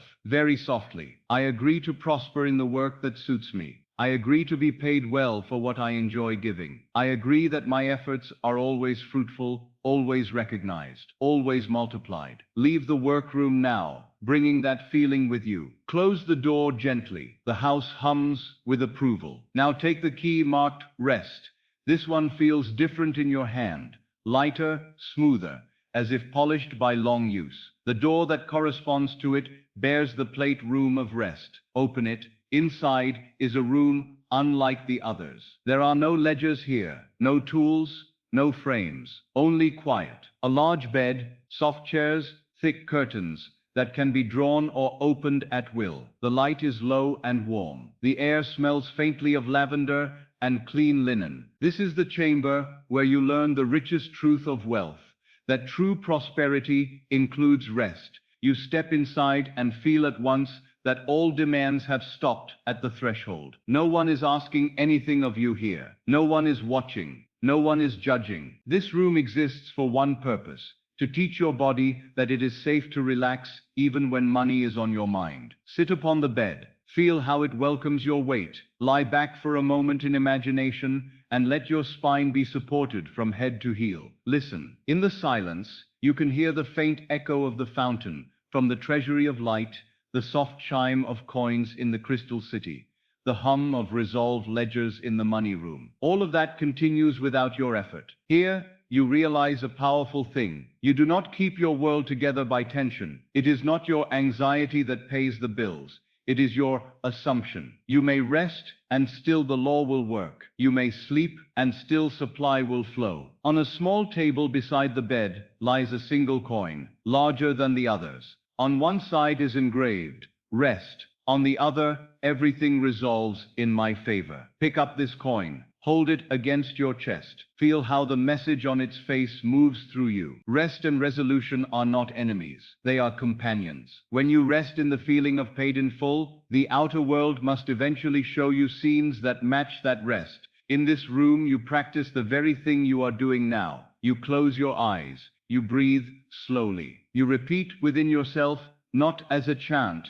but as a simple fact: I am wealthy now. All that concerns me is resolved in my favor. I can rest. Let the words sink down into that deepest part of you where the night does its work. When you are ready, rise and leave the room of rest, knowing that you can return every evening, every moment of tension, simply by closing your eyes and choosing to feel the end. Back in the round hall, there remains the key marked "Gifts." Take it in your hand. It has a playful weight, a bright shine. The door before you smiles in its very shape. Upon its plate you read, "Room of Gifts." Open it. This room is full of surprises. Shelves hold small packages wrapped in paper and tied with ribbons. Some are plain, some ornate. Each bears a tag with your name on it, and beneath your name a word: unexpected. Check. Favor. Invitation. Discount. New client. Found money. Help. Introduction. Walk slowly among these gifts. Pick one up, It might say, unexpected money. Feel it in your hand. You do not need to open it fully. Just touch the ribbon. Feel the joy that rises in your chest as you sense what it contains. Relief, delight, gratitude. Another gift, perfect timing. Hold it, feel the peace of things arriving when they can bless you most. There is a basket in the center of the room. In it are more of those coins of decisions, but these are different. On one side, they bear the names of people in your life: friend, stranger, client, family, neighbor. On the other side, they say, blessed by my prosperity. Pick up a coin. Perhaps it says friend. Turn it, blessed by my prosperity. Another, stranger, blessed by my prosperity. As you touch these coins, you are establishing a new pattern. Your wealth is not a private prison. It is a blessing that circulates. The more you have, the more you give. The more you give, the more the Lord delights to bring you. On a shelf, you notice a mirror. Above it, small letters are written: one who receives and gives. Look into this mirror now. You see your own face, but more relaxed, more luminous. This is the self for whom money is natural, generosity is easy, and life is full of quiet, pleasant surprises. In this room, you declare softly, I agree to receive without guilt. I agree to give without fear. I agree that my prosperity is a blessing to others. The subconscious hears this and begins to arrange bridges of incident. People who will cross your path, opportunities that will appear, doors that will open, not only for your good, but for the good of many. Step now back into the round hall, carrying in your body all that these rooms have taught you. The key ring in your hand is heavy with certainty, but light in effort. You have walked through the chamber of money, where every bill ended, paid in full. You have rearranged the memories of work, making labor a friend. You have rested in the truth that even when you lie down, the law continues. You have touched the room of gifts, where unexpected good is always waiting. Return down the corridor of frames one more time. Look now at the walls. Every paper you see bears a new stamp: paid in full, cleared, approved, resolved, released. What was once a hallway of dread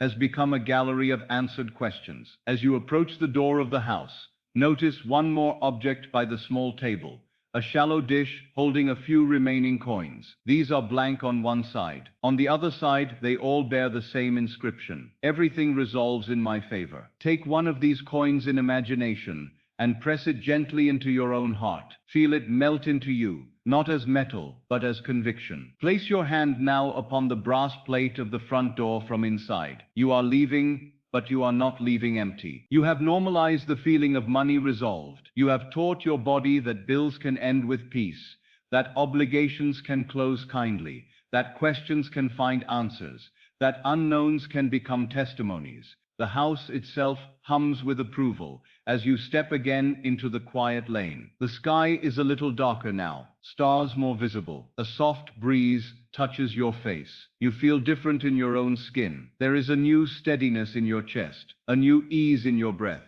a new warmth in your hands. You carry within you the state of the one for whom things work out, the one for whom paid in full is the natural conclusion, the one for whom every door with your name on it will eventually open. As you walk back in imagination toward the place where your body rests, know that this house of keys is not far away. It is never far. It exists in you. At any moment you may slip back there, breathe upon an old bill in consciousness, and see it stamped as done. At any moment you may open the workroom and choose a new picture of your labor. At any moment you may step into the room of rest and lay down the pretense that worry keeps you safe. At any moment you may visit the room of gifts and delight in the certainty of pleasant surprises. Now, return gently to the awareness of your own breath. Feel your chest rise and fall. Feel the weight of your body supported by the bed or the chair. Somewhere inside, the keys are jingling softly,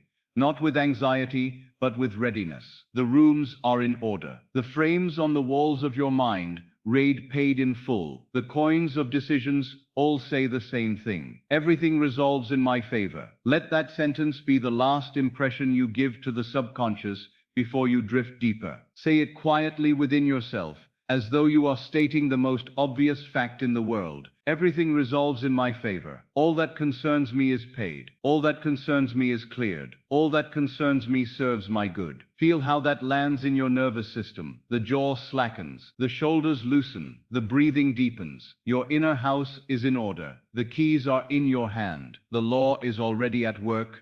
You need not know how any single matter will work itself out. You need only know that in the house of your imagination, it is already paid in full. The bridge will appear. The incident will come. The person will call. The letter will arrive. The door will open. And when it does, you will recognize it, because you will have seen it already, hanging in a frame in the quiet corridors of your own inner home. Rest now inside that promise. Everything resolves in your favor. It cannot be otherwise, for you have assumed it so. Now that the house of the keys is familiar to you, I want to lead you to another place within yourself. It is not made of stone or wood, but of rhythm. It is the place in consciousness where you learn that wealth is not a still pond, but a moving tide. It comes and it goes, and in its coming and going, it blesses you. Imagine now that you stand upon a quiet shore at evening. The sky is in that tender hour between blue and black, when colors grow deeper and softer. Overhead, a few stars have already appeared, like early guests at a gathering. The air is cool, but not cold. It smells of salt and water, and old wood warmed by long days of sun. Before you lies a harbor. The water in this harbor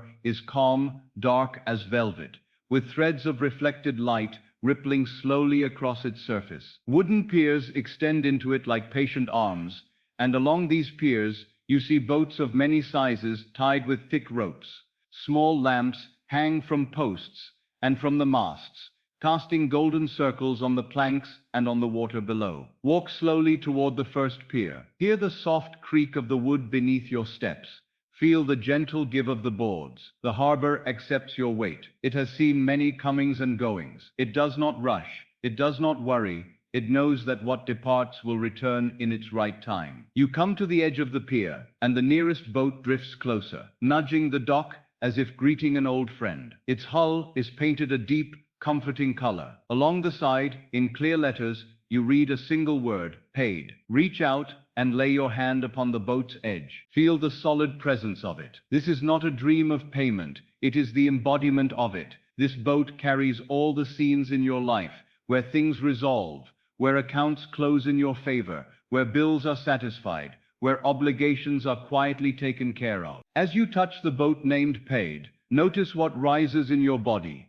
There is a soft release in the belly, a loosening in the shoulders, a warm sense of completion in the chest. This is the feeling you are teaching your subconscious to associate with money, not panic, not chasing, not strain, but the simple, clean relief of paid. Now, another boat drifts near. This one is a little larger, and its paint catches the lamplight in a gentle glow. On its side you see the word, approved. Lay your hand upon this one. It carries all those moments in your life when requests are granted, applications accepted, proposals welcomed, doors opened, credit given, loans cleared, opportunities affirmed. Every yes that aligns with your good is riding in this quiet, faithful craft. Feel what approved does inside you. It soothes that old wounded voice, that expected refusal. It calms that inner flinch that once prepared you for rejection. Here in this harbor, approval is natural. It is not a prize you win by proving yourself. It is the recognition of who you already are. And now, beside them, a third boat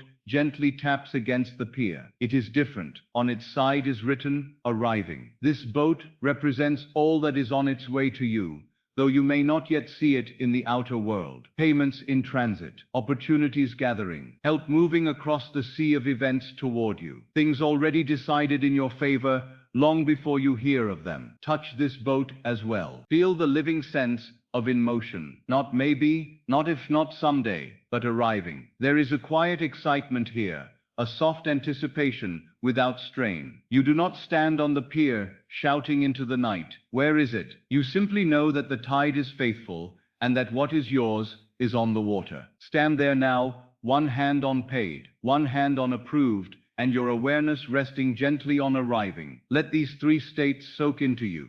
Paid, approved, arriving, completed, accepted, in motion. This is the circulation of wealth. This is the rhythm. Lift your eyes from the boats and look across the harbor. Far out, at the mouth where the waters meet the open sea, stands a tall lighthouse. Its base is made of stone, anchored deep into the rock beneath the waves. Its tower rises solid and sure. High at the top, a steady light turns in a slow, calm circle. Watch that light as it sweeps across the dark water, then passes over the harbor, over the pier, over you. Every time it turns, it writes a sentence across the night, not in letters, but in feeling. As the beam reaches you, let it whisper through your whole being, I am safe now. Again the light sweeps. Again the soft message comes. I am safe now. Once more, I am safe now. Let these words become a gentle tide in your chest. Wealth is not here to threaten you. Money is not a storm beating at your door. It is a tide that flows in and flows out. And you are safe now. Safe to receive. Safe to keep, safe to circulate, safe to rest. Breathe with the lighthouse. As the beam passes and you hear within, I am safe now. Breathe in. As it turns away and the harbor grows slightly darker, breathe out. In, I am safe now. Out, I am safe now. Let your entire nervous system be washed by this simple truth. Move now along the pier. At intervals, small posts stand with wooden signs pointed toward different directions of the harbor. Each sign bears a word you know well. Rent, food, taxes, savings, business, gifts, debt, cleared, unexpected income. Each word points toward a lane of water, where boats are constantly coming and going. Look down one of those lanes, perhaps the one marked rent or home. You see boats moving slowly there. Some are leaving the harbor, carrying envelopes and coins and notes that represent your payments, your contributions, your share in the order of things. Others are returning, carrying new supply, new opportunities, new support. You realize something profound. The same water carries both. The same tide that takes your payments outward brings provision back to you. There is no separation in the substance of this sea. Wealth is one movement, and you are part of it. You are not at war with your outflow. It is the very channel through which your inflow returns. As you stand watching this, an attendant approaches you in imagination, a calm, friendly figure, neither strange nor overly familiar. They hold in their hands a leather-bound ledger and a small wooden stamp. They offer the ledger to you. Open it. Inside, instead of harsh columns and red ink, you see two simple headings, in and out. Beneath both are lines, some already filled. Under in, you see things you recognize. Wages received, payments to you, gifts, refunds, kind surprises. Under out, you see money you have given, bills you have paid, offerings, tips, contributions, help extended. Look carefully. Feel the energy behind each line. Notice that in this ledger, neither column is filled with fear. There is no line of accusation here. Only movement, in and out, tide in, tide out. Underneath the table of entries, at the foot of each page, a small phrase is pressed into the paper in soft, shining letters. I am safe now. All is circulating. The attendant places the small stamp into your hand. It is smooth, fitting your fingers perfectly, as though made for you on its base. Carved in reverse, so that it prints forward, is a single word, cleared. Now turn to the outside of the ledger. Choose one line, perhaps a bill that once made you anxious, an obligation that felt heavy. See it there on the page. Bring the stamp down upon it. Feel how it meets the paper with a gentle, decisive pressure. Lift the stamp. Beneath that line appears the word, cleared. Not as a command to the outer world, but as a declaration inside your own consciousness. This bill is not an enemy. It is part of the flow. It is cleared. Choose another line. Perhaps a payment you must make soon. Instead of projecting fear into it, bring the stamp down again. Cleared. Another line. An ongoing obligation. Something that used to haunt the back of your mind. Stamp it. Cleared. With each impression of that word, feel how your relationship to money changes. This is no longer a book of threats. It is a record of movement. You are not the victim of these numbers. You are the master who chooses how to read them. Now turn to the inside. Here you see not only what has already come to you, but what is on its way, funds promised, opportunities negotiated, income streams forming, blessings you have not yet seen. Some lines are blank, waiting for their story to appear. Next to some of these blank lines, in the margin, a faint word glows softly, arriving. Take the stamp in your hand once more. This time, bring it down over some of these arriving notes, not as a denial of process, but as an affirmation of certainty. Cleared, cleared, cleared. You are not asking, will it come? You are assuming it is already done in consciousness and therefore must appear. The attendant smiles, pleased not with your effort, but with your willingness to see money as friend, not foe. They place a ribbon in the ledger where you have stamped and hand it back to you. This book, their presence seems to say, is yours to keep. It records not your fear, but your faith. Close it gently and hold it against your chest. Feel the quiet strength in those pages. In and out. Cleared and cleared again. This is the new story. Now walk further down the pier. There is a small, raised platform at the end where you can stand and look out over the whole harbor. Step up onto it. The view widens. You see the lamps reflected, the boats rocking gently, the lighthouse turning with its soft, faithful beam. I am safe now. It repeats silently with every sweep. Below you, just beneath the surface, you sense currents moving, channels of water that carry wealth from one place to another, from one person to another, from one account to another. Money is not stagnant here. It is not piled in fear. It is flowing, circulating, touching, blessing. Understand, now with feeling, that you cannot separate your wealth from the wealth of the whole. When you bless the flow, you bless yourself. When you honor your out, you make room for your in. When you release with a peaceful heart, you clear the channel for greater receipt. The harbor thrives because the tide is allowed to move. Place your hands upon the wooden rail of the platform. Close your eyes for a moment and listen. Hear the gentle knock of hulls against the pier. Hear the soft lap of water against stone. Hear the distant, steady breath of waves outside the harbor walls. All of it is saying the same thing. It is safe to circulate. It is safe to let go. It is safe to receive. I am safe now. Say it with me internally, in the first person, as though it were the most obvious thing in the world. I am safe now. Money is my ally. Money circulates through my life. I receive with ease. I give with ease. Every payment I make is part of a larger tide that blesses me. Every payment I receive is that same tide returning. I am safe now. Let the words fall into your subconscious like stones into still water, each word sending expanding rings of feeling outward through the depths of your mind. Open your eyes again and look once more toward the lighthouse. See its light steady and sure. It does not flicker in panic. It does not burn only when the sea is calm. It shines always, a quiet, faithful signal. You are guided, you are held, you are safe now. Feel that light in your own chest, as though a small lighthouse lives there, a radiant center that casts its assurance over every thought about money, over every memory of lack, over every imagined future. I am safe now. I am safe now. I am safe now. Look down to the water right beneath you. Imagine now that you hold in your hand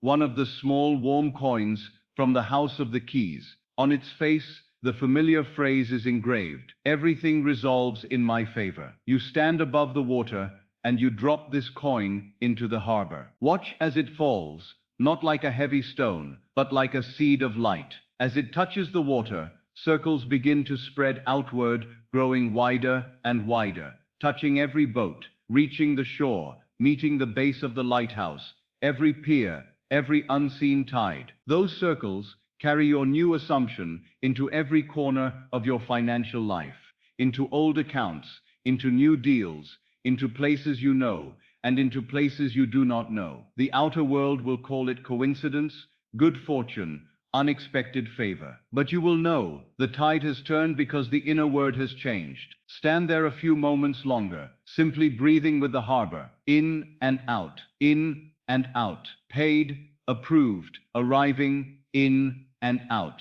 I am safe now. In and out. Let every old image of money as enemy dissolve now into this picture of money as tide. You are not a beggar on the shore, watching ships that never dock. You are the keeper of this harbor. You bless what comes. You bless what goes. And because you bless the whole, you cannot be left out of the blessing. Now, in imagination, step back from the platform and begin to walk slowly down the pier toward the land. The boats remain. They continue their quiet dance, their gentle movement. The lighthouse continues to turn. The ledger remains written in your favor, but you are bringing the memory of this place with you, back into the awareness of your resting body. Feel under your feet the steady boards. Feel the coolness of the evening air on your face. Feel in your hands the imprint of the wooden rail, the warm weight of the stamp that says cleared, the reassuring bulk of the ledger against your chest. These sensations are anchors. They tie your new understanding of money to the language your body trusts. As you step off the pier and onto solid ground, look back once. See the harbor as a whole. Lamps glowing, water moving, boats named paid, approved, arriving, gently rocking in the tide, the lighthouse beam still circling. I am safe now. Know that this is not a dream you must cling to. It is a state you may enter again and again, anytime your mind begins to fear, anytime your heart quickens at the thought of money. Close your eyes and come back here. Stand among the boats, hold the ledger, raise the stamp, feel the tide. In truth, your outer finances are but a reflection of this inner harbor. When within you, money is allowed to move, to flow, to circulate, to come and go under the light of I am safe now. Then in your waking life you will notice a change. Payments you feared will be easier than expected. Approvals will appear where you once saw only refusal. Help will arrive from directions you did not anticipate. Income will begin to feel like a friend, not a random stranger. The law is simple: as within, so without. If, within yourself, you see money as an enemy, the outer world will reflect that suspicion. But if, within yourself, you see money as ally, as tide, as faithful servant, the outer world must rearrange itself to mirror that feeling. This harbor, with its boats, and its lighthouse, and its ledger, and its clear, kind stamp, is your new inner image. It is the picture I wish you to carry into sleep. Not hurried, not anxious, but steady and rhythmic. As you return now to the awareness of your breathing, to the support of your bed, to the softness of the room around you, let the last impression be: this money moves for you, not against you. Every out returns, as in every payment you make is swallowed by a greater sea that brings back to you multiplied good. And at the center of it all stands the lighthouse of your own wonderful human imagination, turning its calm beam over every wave. I am safe now. I am safe now. I am safe now. Rest inside that truth. Let your mind drift. Let your body grow heavy and warm. The harbor continues its quiet work. The tide continues to move. The boats continue to carry paid, approved, arriving. The ledger is open, and every line ends the same way: cleared. You need do nothing more tonight. You have planted the image. You have felt the feeling. You have written, I am safe now, upon the waters of your own consciousness. The subconscious, that perfect soil, has accepted the seed. Sleep now in the harbor. Sleep in the certainty of circulation. Sleep in the friendliness of money. Sleep in the rhythm of in and out, of given and received, of paid and paid again. And as you sleep, the tide of life will move on your behalf, arranging, aligning, approving, clearing, bringing all that is yours along the quiet, faithful lanes of this inner sea. There comes a moment, always, in every audience I have ever faced, when the reasoning mind grows tired of arguing and the heart begins to listen. It is usually when I start to tell you what has happened to others. You may resist my words when I speak of the law in the abstract, but when I place before you the living record of men and women like yourself, the intellect slowly lays down its arms. It cannot explain what it hears, and yet it recognizes its own secret longings fulfilled. So tonight I will share with you 4 stories, not theories, but testimonies, not fantasies, but experiences lived and written to me in detail. In each one you will recognize the same pattern: first the fear, then the night ritual, then the strange bridge of incidents, and finally the result that appears perfectly natural. As you listen, do not place these people on a pedestal. They are not exceptions. They are mirrors. showing you what happens when an ordinary man or woman dares to believe differently before falling asleep. The first story is of a man who spent his days among numbers. He was what you would call a financial man. He worked in an office with tall windows and long tables, where ledgers lay open like great, silent mouths filled with rows of figures. All day he moved his pen down those columns, checking, correcting, adding, subtracting. He knew the language of money in the outer world, but inwardly he lived in constant anxiety. He wrote to me that every morning he woke with a weight in his stomach. As soon as he opened his eyes, his mind leapt to balances, due dates, interest rates, accounts payable. He could quote the figures for his clients. But when he thought of his own situation, his breath grew shallow. He had debts, he had responsibilities, he had a salary that seemed always one step behind his needs. He prided himself on being realistic. He would say to his wife, "I must face facts. Look at these numbers. This is the truth." And the more he worshipped those outer numbers as truth, the more the same pattern repeated itself. At the end of each month, there was just enough to get by, and never enough to rest. His mind was a perpetual ledger of worry. Every night he fell asleep with images of unpaid bills and shrinking balances, and every morning he found the same conditions confronting him. One evening, he came to one of my talks.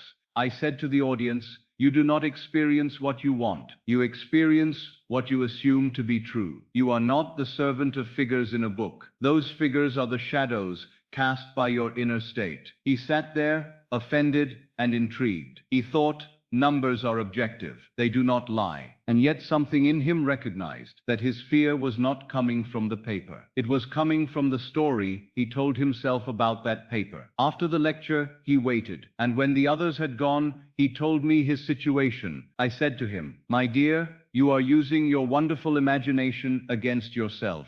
You are falling asleep every night in the assumption of insufficiency. The subconscious does not argue with you. It takes your last feeling as fact and reproduces it. If you will change that final impression, your outer world must mirror the change." He asked, somewhat skeptically, "What should I do? I cannot simply ignore the figures." I said, "I do not ask you to ignore anything. I ask you to give your attention to the end you desire, rather than to the means which your reasoning mind insists upon. Each night, just before you fall asleep, you will enact a little scene. You will see, in imagination, exactly what you would see if you were already the man you long to be." We agreed upon a simple ritual. He would lie on his back or on his side, whichever was more natural, allow his body to become heavy and relaxed, and then he would imagine his own hand holding a bank book. Not the real one with its distressing figures, but an imaginary book. In this imaginary book, he would see a balance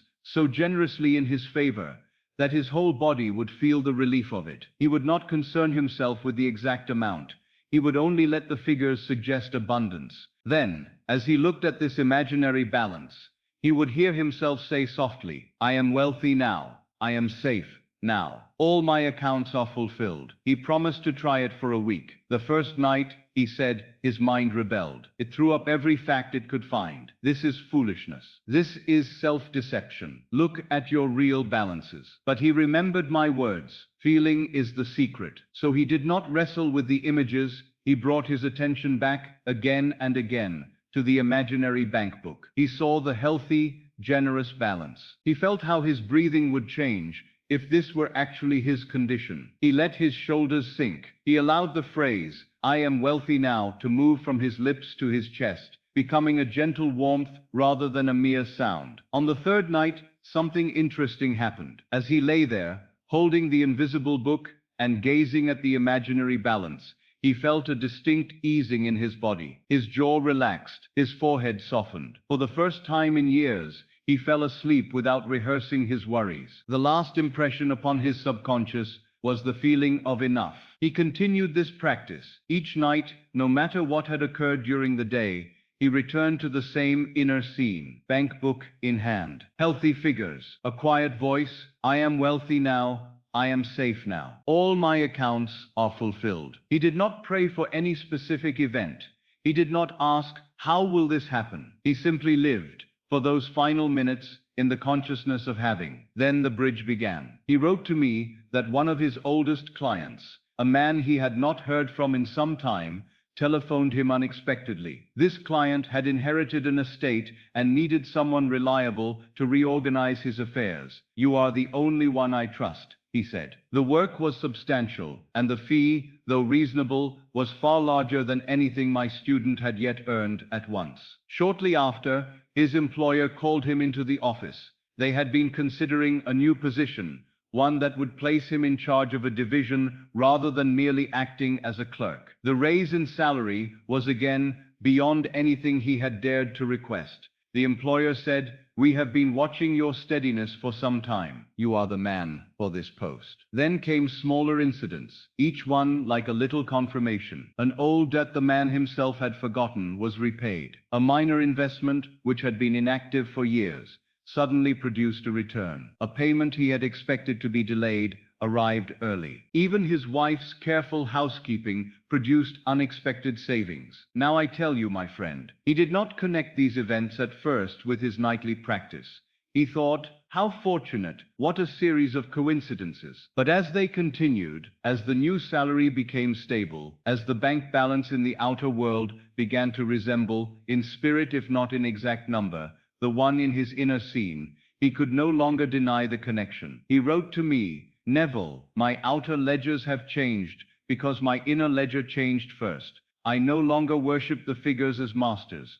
I see them as mirrors. Each night I still take up my imaginary bank book, but now when I say, I am wealthy now, I am safe now, it feels like a simple description rather than a desperate wish. The fear has gone. I pay my obligations with a quiet mind. I receive income with gratitude instead of astonishment." The bridge was natural, but the cause was entirely internal. That is one testimony. The second concerns a man who kept a restaurant. He was a hard worker, a good cook, and a poor sleeper. His days were filled with chopping, stirring, serving, settling accounts, soothing customers. At night, after the last chair was turned upside down on the last table and the last light was switched off, he carried the restaurant home with him in his mind. He told me that he had begun his business with hope and excitement, but as time went on and expenses came due, that hope soured into dread. Some nights, the dining room would be almost empty. He would stand at the edge of the kitchen,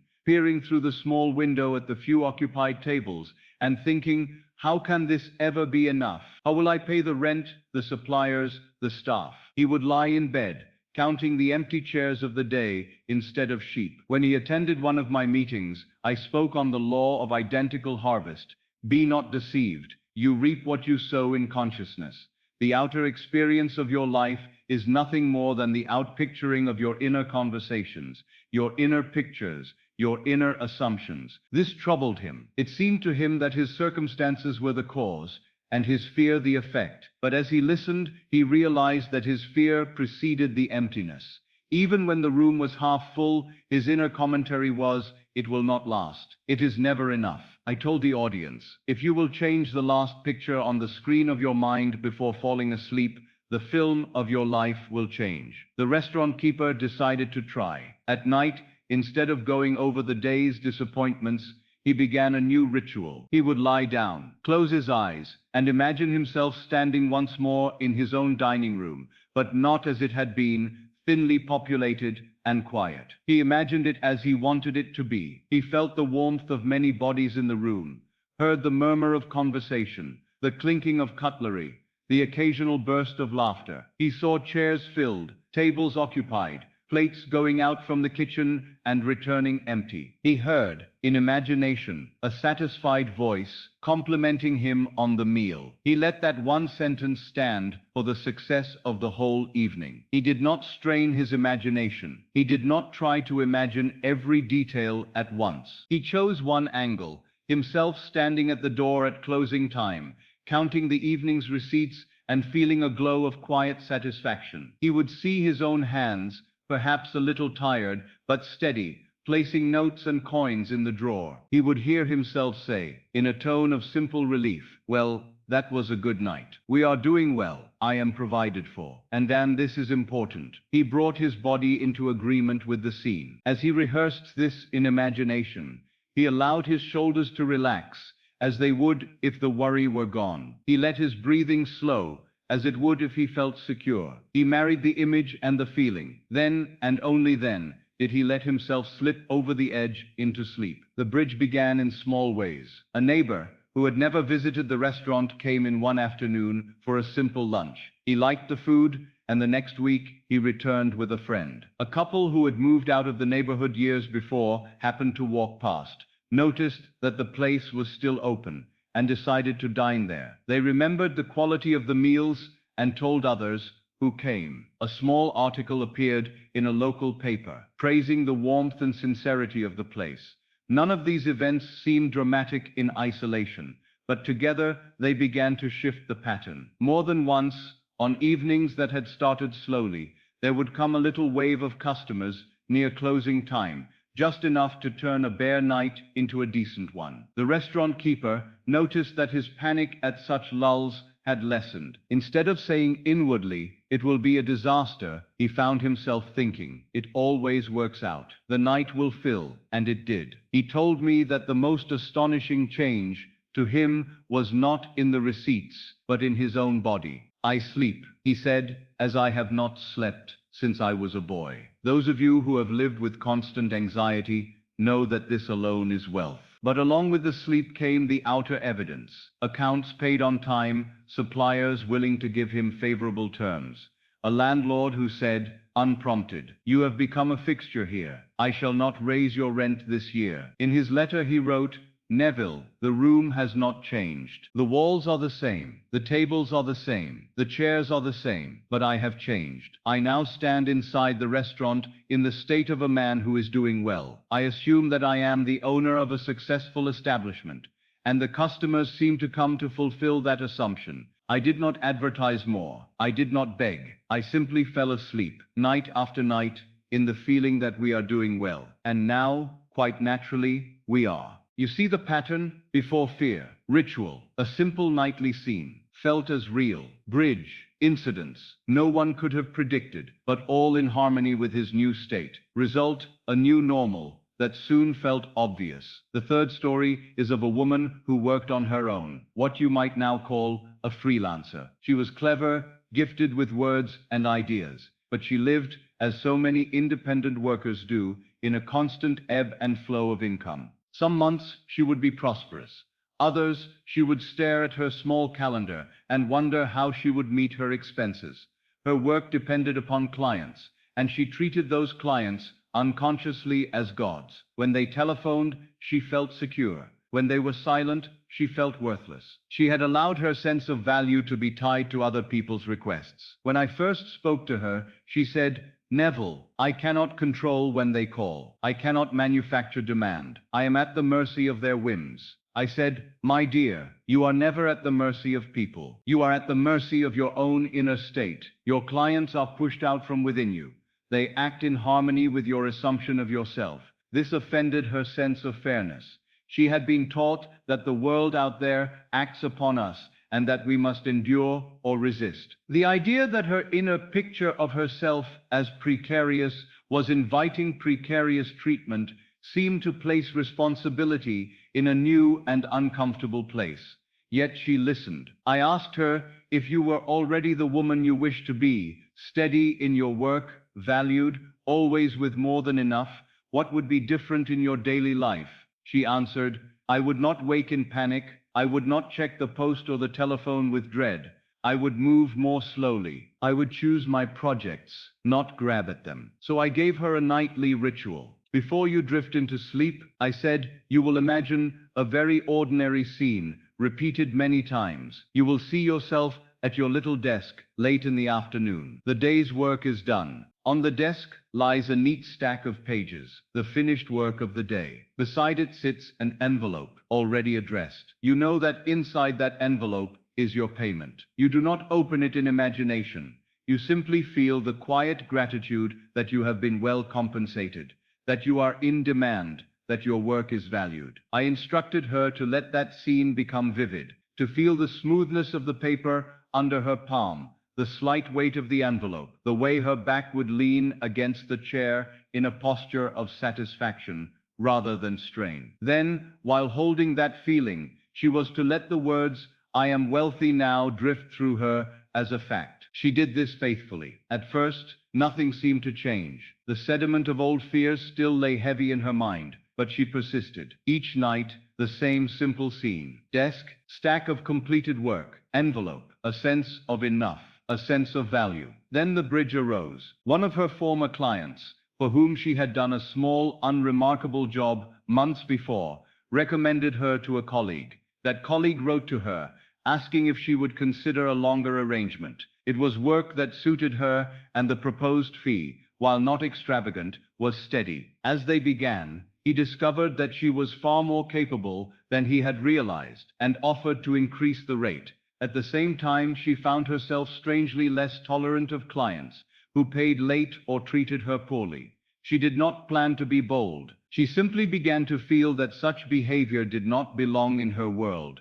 When one particularly difficult client delayed payment yet again, she did not respond with her usual apology and pleading. Instead, she wrote a brief, clear note stating her terms and her expectation of prompt settlement. To her surprise, the payment arrived within days, accompanied by an apologetic letter. She realized then that she had always assumed she must be small in order to keep work. Her nightly ritual was giving her a new spine. It was, quite literally, changing her posture, not only in bed as she relaxed into sleep, but in her dealings with others. She wrote to me several months later and said, "Neville, my income has grown modestly but steadily. I do not yet have great wealth, but I have something I never knew before: continuity. Work comes in right sequence. Payments arrive in time. And above all, I have changed myself. I no longer feel at the mercy of clients. I feel that I, in my inner being, call them. When I say,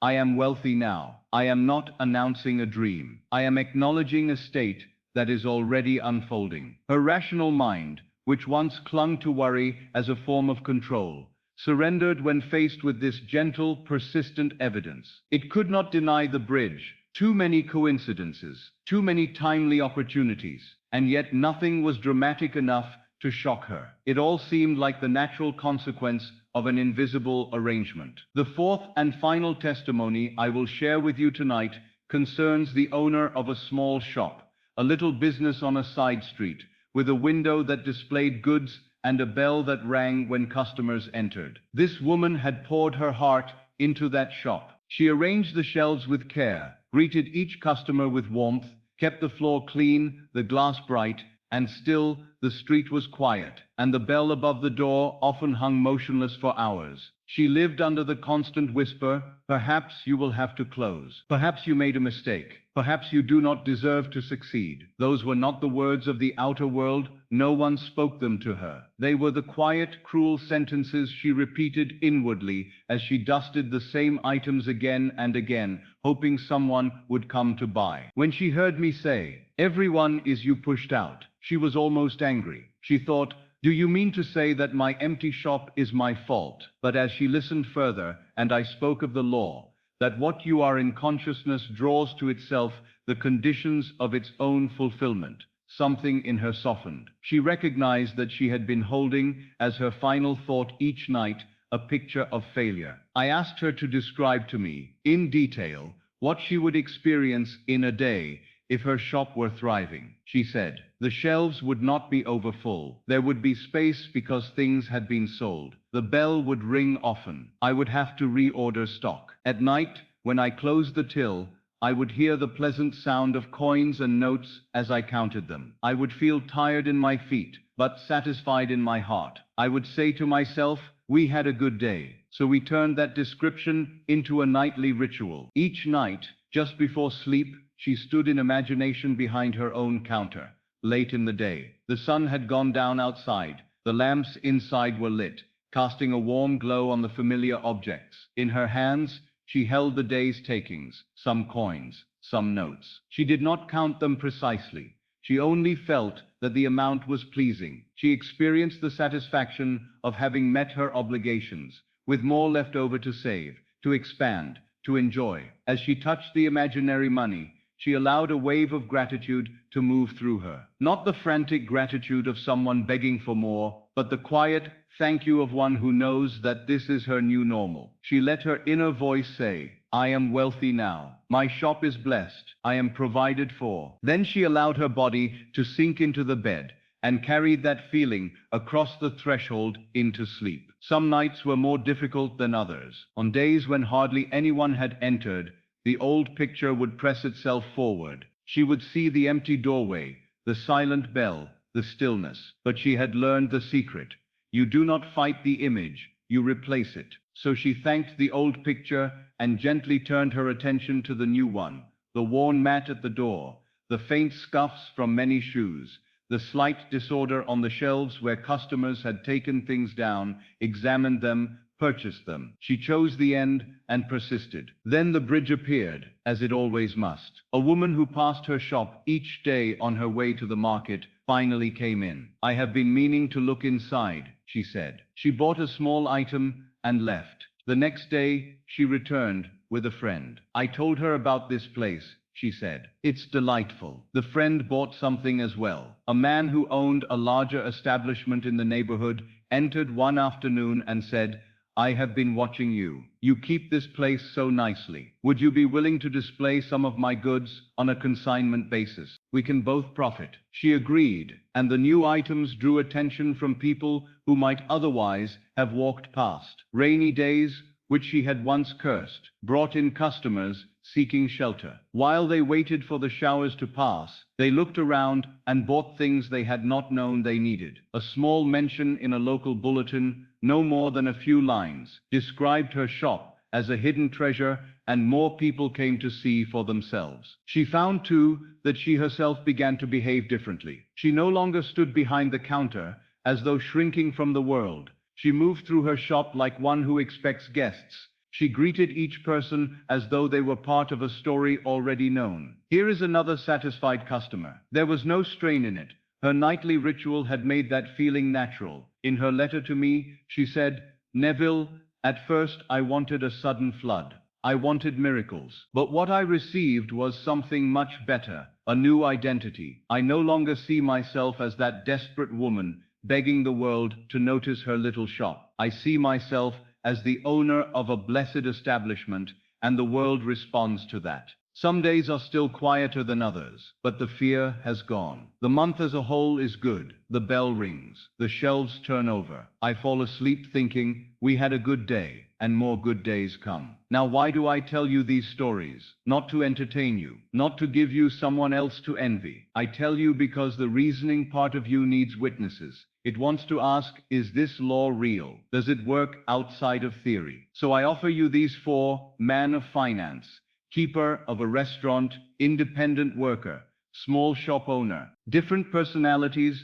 different circumstances, the same pattern. Before a mind filled with fear, a body trained to expect lack, nights spent rehearsing problems. Then a simple, disciplined night ritual, no elaborate ceremony. Only a quiet imagining of the end fulfilled, a feeling of I am wealthy now, carried into sleep. Then the bridge of incidents, clients calling, opportunities opening, articles written, recommendations given, delays resolved, favorable terms offered, all in ways the reasoning mind did not plan. Finally, the result, the outer life, gently rearranged, not with explosions and noise, but with a new, steady normal. You ask me, but Neville, how is this possible? I answer, because consciousness is the only reality. The world you see is a moving picture of your inner assumptions. You do not have to believe me tonight, but if you will test it, as these men and women did, if you will, for a little while, prefer feeling over fear, end over means, identity over desire, you will have your own testimony. And then your rational mind, like theirs, will bow before something greater than itself. As you listen, notice what happens inside you. Perhaps one of these stories feels close to your own. Perhaps you see yourself in the financial man, or the restaurant keeper, or the freelance worker, or the shop owner. Let that recognition soften you. It is your deeper self saying, this could be me. Tonight, when you lie down, you may remember one of their scenes, The bank book with its generous balance, the busy dining room at closing time, the envelope upon the desk, the ringing of the little bell above the shop door. If any of these pictures feels right to you, borrow it. Make it your own. Stand in it in imagination, as though it were already here. Feel the relief. Feel the satisfaction. Feel the quiet certainty. Then utter, not as a plea, but as a fact. I am wealthy now, that is all. The subconscious will take that feeling, and with a wisdom older than your intellect, will build for you a bridge of incidents. You need not see the whole bridge. You will walk it, step by step. Weeks from now, months from now, you will look back and say, of course, it had to be so. I changed inside, and the world rearranged itself to match. This is the law. It is no respecter of persons. It does not favor the clever over the simple, the educated over the unlearned, the banker over the cook. It responds only to your assumption of yourself. These testimonies are not rare miracles. They are demonstrations of a principle as consistent as gravity. What you are in consciousness, you will experience in form. So let your reasoning mind grow quiet. Now, it has had its say. Let it rest. Feel instead the rising of a deeper knowing. The part of you that hears these stories and whispers, yes, yes, this is true. I can do this. Trust that voice. Tonight you may begin your own testimony. Tonight, as you drift towards sleep, you may lay down the old identity of the one who must struggle and put on the new garment of the one who is wealthy now. And in the days to come, when the bridge begins to appear, when that unexpected letter arrives, when that client calls, when that opportunity quietly knocks, remember these four. Remember that they once sat where you sit, listening, doubting, hoping. They dared to assume, in the silence of their own bedrooms, that they were already the ones they wished to be. And life, faithful to its nature, confirmed their assumption. It will confirm yours. Now we come to the simplest and most powerful part of this entire journey. You have heard the stories. You have walked the inner halls. You have signed the unseen agreements. The mind is tired of questioning. The body is ready to rest. This is the moment when we allow one thing only to remain: identity. I will speak, and you will not strain. You do not need to repeat aloud. You may let the words echo very softly within you, as though you were remembering them rather than creating them. Let them pass through you like a slow tide. The aim here is not excitement, but certainty. Not noise, but depth. We are not trying to awaken the mind. We are putting it gently to sleep in a new name. Let your body grow a little heavier where you rest. Feel the weight of your head on the pillow, the warmth of the blanket, the quiet of the room. Notice your breath moving in and out without your command. You are being breathed. You are being held. There is nothing now for you to do in the outer world. We turn within, very gently, like placing a hand upon still water. Allow this sentence to arise in you: I am wealthy now. Do not rush it. Let it stretch, slow and full, inside your chest. I am wealthy now. Feel how the words land. Not as a wish, not as I will be, not as someday, but as a simple statement, as calm as saying, I am lying here, or I am breathing now. I am wealthy now. Your heart hears it. Your nerves hear it. The deep, quiet center of you hears it. Again, in the silence of your own mind, I am wealthy now. As you say it within, notice what the body wants to do. Perhaps the shoulders soften. Perhaps the jaw loosens. Perhaps the belly unwinds a little. Let those changes happen. They are the body's way of agreeing. I am wealthy now. Not out there. Not only in numbers and objects, but in the only place where wealth can be born. Here, in consciousness. You are assuming the feeling of already having. That feeling is wealth itself. I am wealthy now. Let it become a gentle rhythm, like the rise and fall of your breath. Not forcing, simply there. On the in-breath, I am. On the out-breath, wealthy. Now, let that be the quiet cadence for a few moments. Breath and word moving together. Your lungs carrying the new name deeper with every cycle. Now, still in this softness, let another truth join the first. Do not hurry. Let it come as a friend entering an already warm room. I receive with ease. Hear it within you, unhurried, unafraid. I receive with ease. You do not wrestle for your good. You do not strain and beg. You receive as naturally as you receive the air that enters your nostrils. You receive your provision. I receive with ease. Feel how different that is from the old identity that grasped and chased and clung. This self allows, this self opens, this self knows that what belongs to it must come. I receive with ease. Perhaps as you say it inwardly, your hands feel like uncurling slightly, relaxing. You are not gripping, you are open. I receive with ease. Let these two sentences begin to move together in you, like two notes of a simple holy chord. I am wealthy now. I receive with ease. Not shouted, not insisted upon, whispered inside as fact. As you lie here, you need prove nothing. You need deserve nothing. You only need to consent. I am wealthy now. I receive with ease. Let the mind wander a moment to all the times in your life when help came quietly, when something arrived just in time, when a need was met without your planning. That same principle is now appointed for your wealth. I am wealthy now. I receive with ease. Now we add a third line to this inner song. You have been taught to fear money, to mistrust it, to treat it as a harsh master or a cruel judge. Tonight we give it back its proper place. Servant, friend, ally. Very softly, as though you were telling a secret to your own heart. Money is my ally. Let the words roll slowly through you. Money is my ally. An ally works with you, not against you. An ally does not shame you. An ally supports your purpose.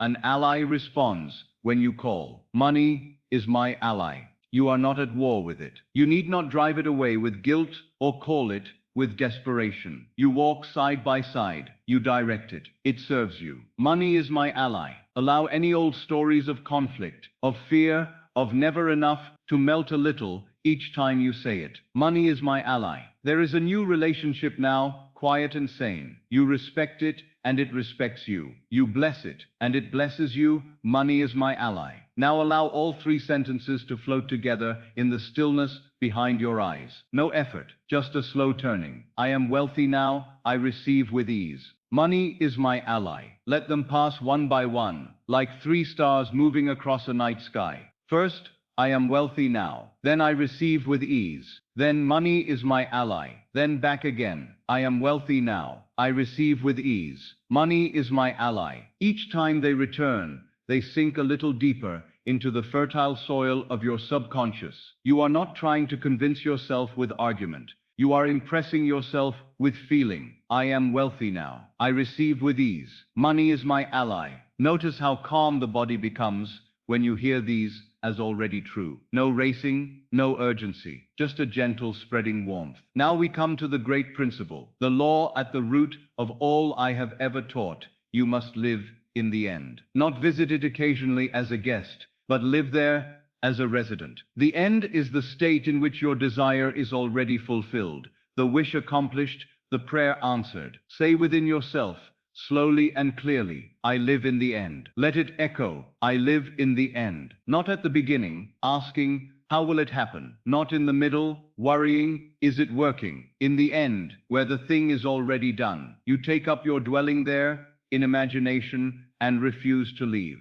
I live in the end. When you live in the end, you do not ask for signs. You do not dig up the seed to see if it is growing. You simply rest, knowing it must be so. I live in the end. And what is that end for you tonight? It is the identity we have been clothing you in, the wealthy one. The one who receives with ease. The one for whom money is an ally. So you may join the truths together now. I live in the end where I am wealthy now. I live in the end where I receive with ease. I live in the end where money is my ally. Say it in your own way, with your own inner voice, but in that spirit. Feel how all four sentences now describe one person, one state, one life, yours. I am wealthy now. I receive with ease. Money is my ally. I live in the end. Once more, with even less effort, as though the words were breathing you. I am wealthy now. I receive with ease. Money is my ally. I live in the end. Let them slow. Let them lengthen. There is no need to hurry when you already are. Feel how I am wealthy now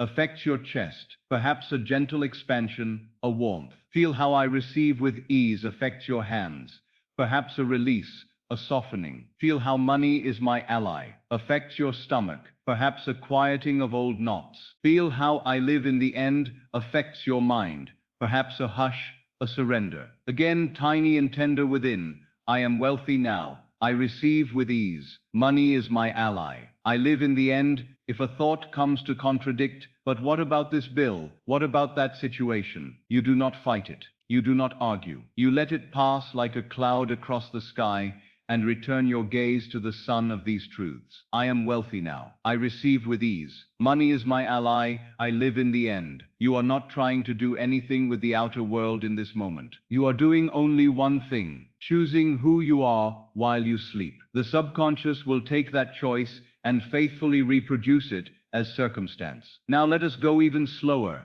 so slow that the mind cannot turn this into a chant, but the heart can drink it like water. On a long, quiet inhale, feel I am wealthy now. Keep the feeling as you softly exhale. On the next gentle inhale, feel I receive with ease. On the exhale, let the body fall heavier. On the next breath in, feel money is my ally. On the breath out, let old fear drain away. On the following breath in, feel I live in the end. On the breath out, rest there. Continue for a few cycles at your own pace, each breath marrying word and feeling. I am wealthy now. I receive with ease. Money is my ally. I live in the end. If you drift inside these sentences. Let them be the soft walls of the chamber in which you fall asleep. If you forget the exact sequence, take one only and hold it like a jewel until the others return. Perhaps tonight it is enough to rest in. I am wealthy now. Let it repeat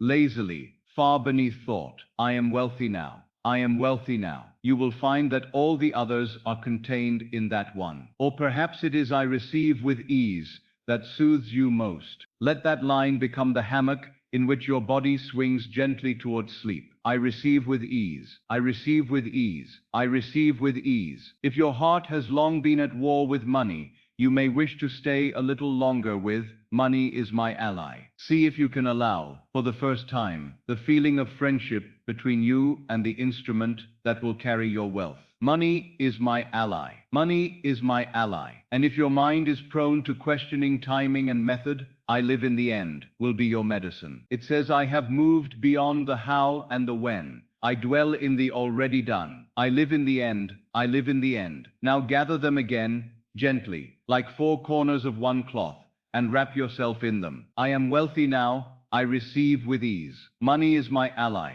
I live in the end. Let the sentences become softer, as though they were being spoken from farther away, yet felt more intimately inside. The conscious mind is sinking. The watchman at the gate is drowsy. This is what I have always told you, that the last impression upon your consciousness before sleep is the one the subconscious accepts and reproduces. So we are careful now. We do not let the last impression be worry. We do not let it be lack. We do not let it be the old name. We place, with reverence, this new identity in that sacred place.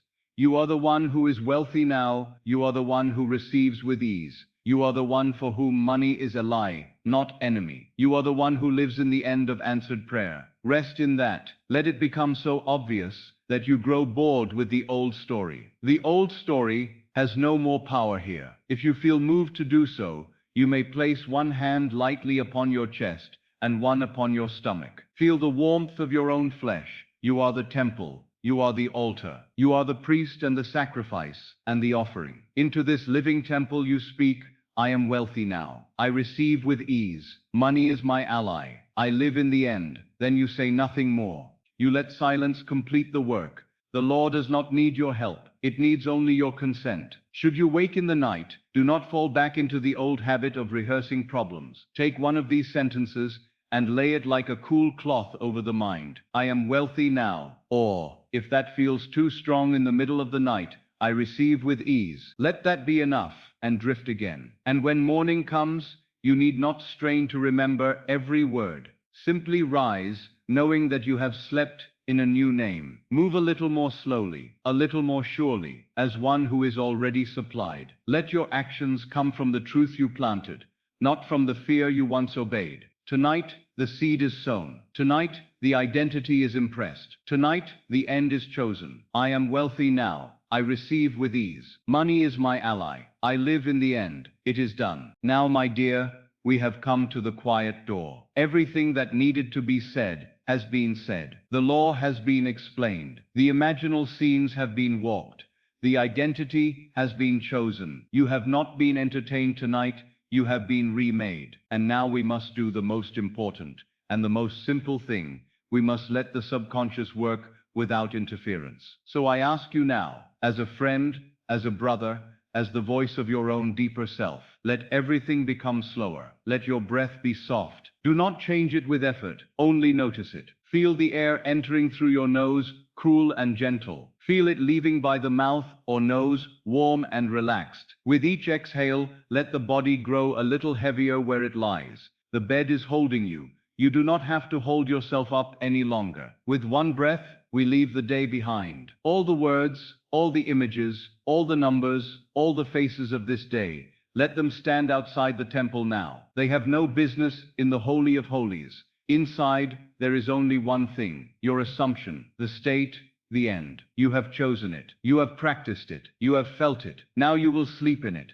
If there is any part of you that still asks, but how will it come? When will it come? Through whom will it come? Understand, that part is the old watchman at the gate. He has stood there for years, suspicious, restless, trying to protect you by doubting. Tonight, gently, you tell him, you may rest. I am safe now. I know the law. I have chosen the end. You may sleep. Feel, if you like, that old watchman as a tired figure standing at the gate of your mind. See yourself walking up, placing a hand upon his shoulder and saying, thank you for your service. But I no longer need you to be afraid. I know who I am. You may go inside and lie down. Watch as he smiles, perhaps for the first time in many years, and disappears into the house to sleep. The gate is no longer guarded by fear. It is open to truth. Now turn your attention inward, to the center of your chest, not the flesh, but that quiet point behind the bone, where you feel your deepest yes.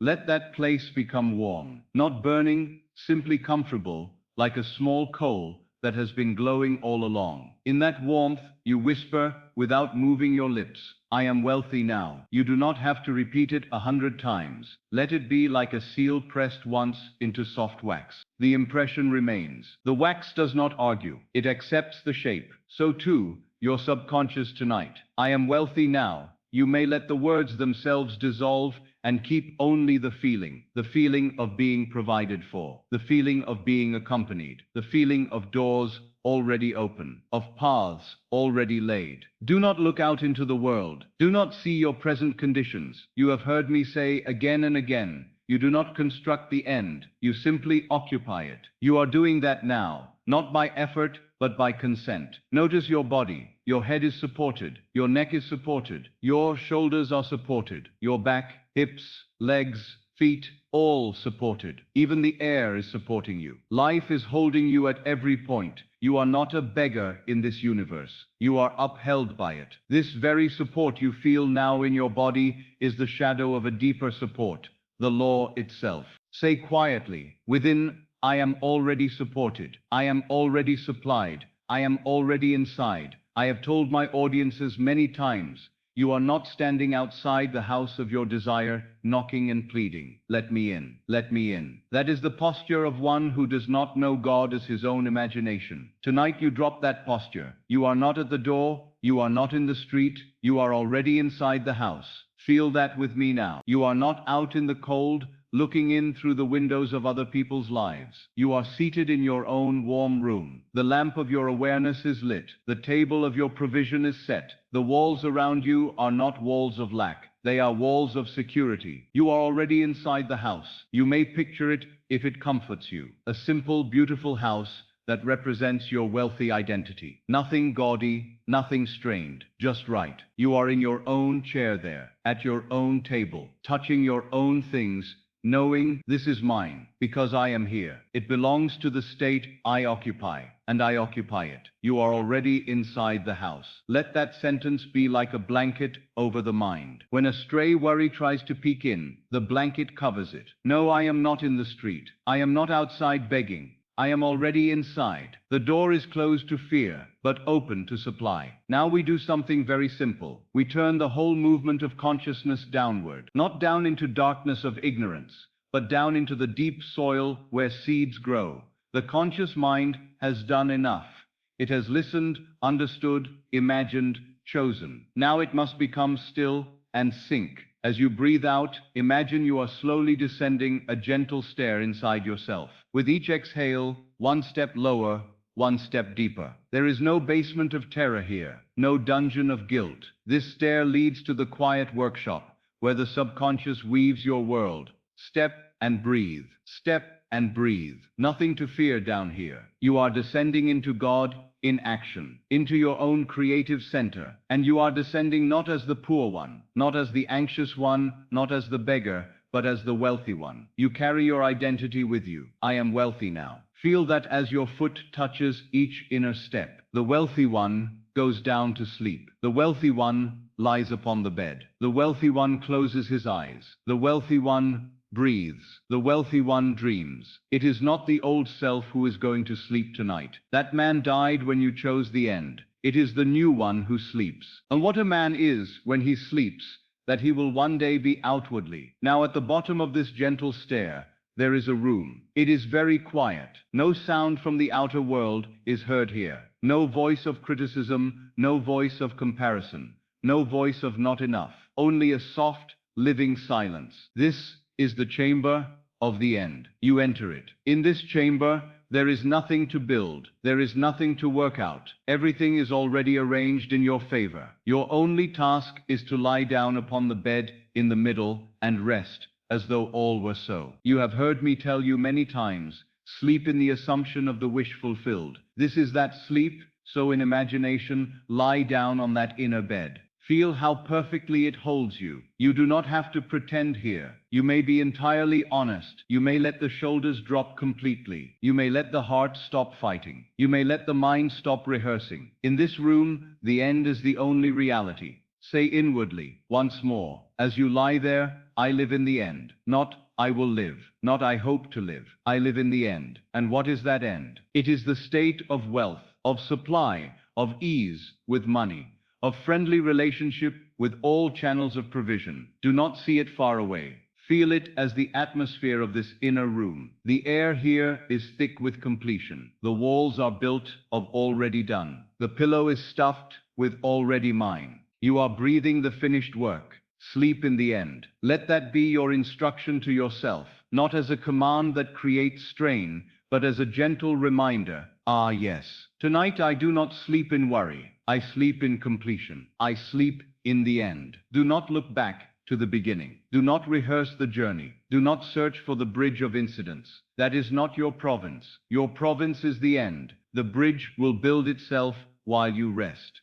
Sleep in the end. If the mind wants to wander, give it a very small, very simple image. Perhaps you see yourself in the quiet posture of one who is wealthy, opening a letter and feeling only calm, hearing good news and finding that you are not surprised, only grateful, paying a bill with no tension in the hand, receiving money with a soft smile, feeling entirely deserving and utterly at peace. Do not decorate the scene. Let it be brief, simple, condensed. Feel it once, twice, then drop even that and keep only the feeling behind it. It is done. Sleep in the end. Now I say to you what I have said to many in my meetings. Do not be concerned with the manner of its externalization. You are not the builder of bridges. You are the chooser of ends, and you have chosen. Now trust the law as you trust the rising of the sun. As you lie here, your breath has perhaps already grown slower, your limbs heavier, your thoughts further apart. That is good. That is as it should be. Let that slowing continue. Think of each exhale as a closing of one more door of the day. One door for memory, one door for planning, one door for comparing, one door for doubting. With each gentle breath out, another door is softly shut. Soon there is only one door open, the door between your present feeling and the world to be. That door remains open all night. Through it, the subconscious will move, constructing the outer bridge, calling the necessary people, arranging the necessary conditions, unfolding the necessary events. You need not watch it. You need only sleep. Wake proof. That is the phrase I give you now. Sleep in the end. Wake proof. You will awaken not to argue, not to measure, not to dig up the seed, but to walk in quiet expectation that something has shifted. You may not see it at once. The seed does not sprout the moment it is planted, but you will feel it. And that feeling is your proof. Wake proof. Say within yourself, very softly, when I open my eyes, I will not be the one who went to sleep in lack. I will be the one who slept in wealth, and my world will begin to answer to that new name. Not with thunder, perhaps, not with lightning, but with small, sure movements of favor. You will recognize them. You will write them upon your inner ledger as witnesses. Wake proof. But that belongs to tomorrow. Tonight is for sinking, for letting go, for becoming so still that the new identity can settle into every hidden corner of your being, like dye in water. There must be no struggle now. The richest sleep is the sleep of consent. So one more time, very gently, we gather the truths like a soft cloak around you. I am wealthy now. I receive with ease. Money is my ally. I live in the end. I am already inside the house. I sleep in the end. I wake proof. Let them be the last clear thoughts you know before thought itself dissolves into dream. After this, you do not have to form another sentence. You may let the mind drift. You may let the images thin out. You may let the body fall into that pleasant heaviness just before sleep takes full possession. If any last worry tries to rise, you need not wrestle with it. Simply say to it, you belong to the old man. He is not the one sleeping tonight. I have died to that identity. I am the wealthy one now, and I am going to sleep. Then turn your face once more toward the inner end, like a flower turning toward the sun, and rest. Let the breathing be your only movement now. In and out, slow and easy. Feel how, with each exhale, you melt a little further into the mattress. The mattress melts into the floor into the earth. You are being held by something vast and good. Call it God, call it the law, call it your own wonderful human imagination. It is one and the same. You are safe in it. You are already inside the house. You are not outside. You are not forgotten. You are not excluded. The feast of abundance is not happening somewhere else. It is happening in you as you have taken your seat. You have put on the garment. You are at home. Now let the lamp of the conscious mind grow dim. Let it become a single small flame. Then let even that flame sink down into the heart, where it will burn all night, unseen, doing its quiet work. Outwardly, you sleep. Inwardly, your word becomes flesh.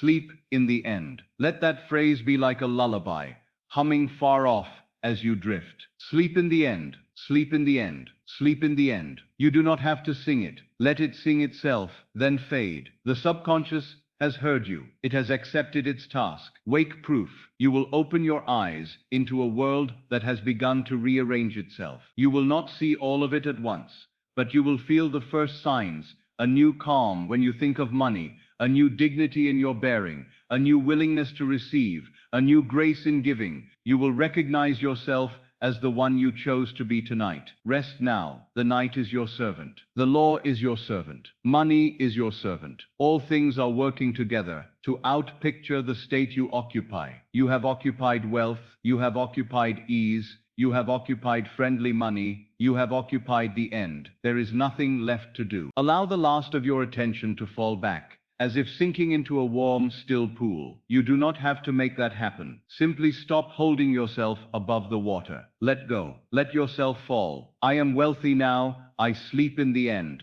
I wake proof. And now, let there be silence.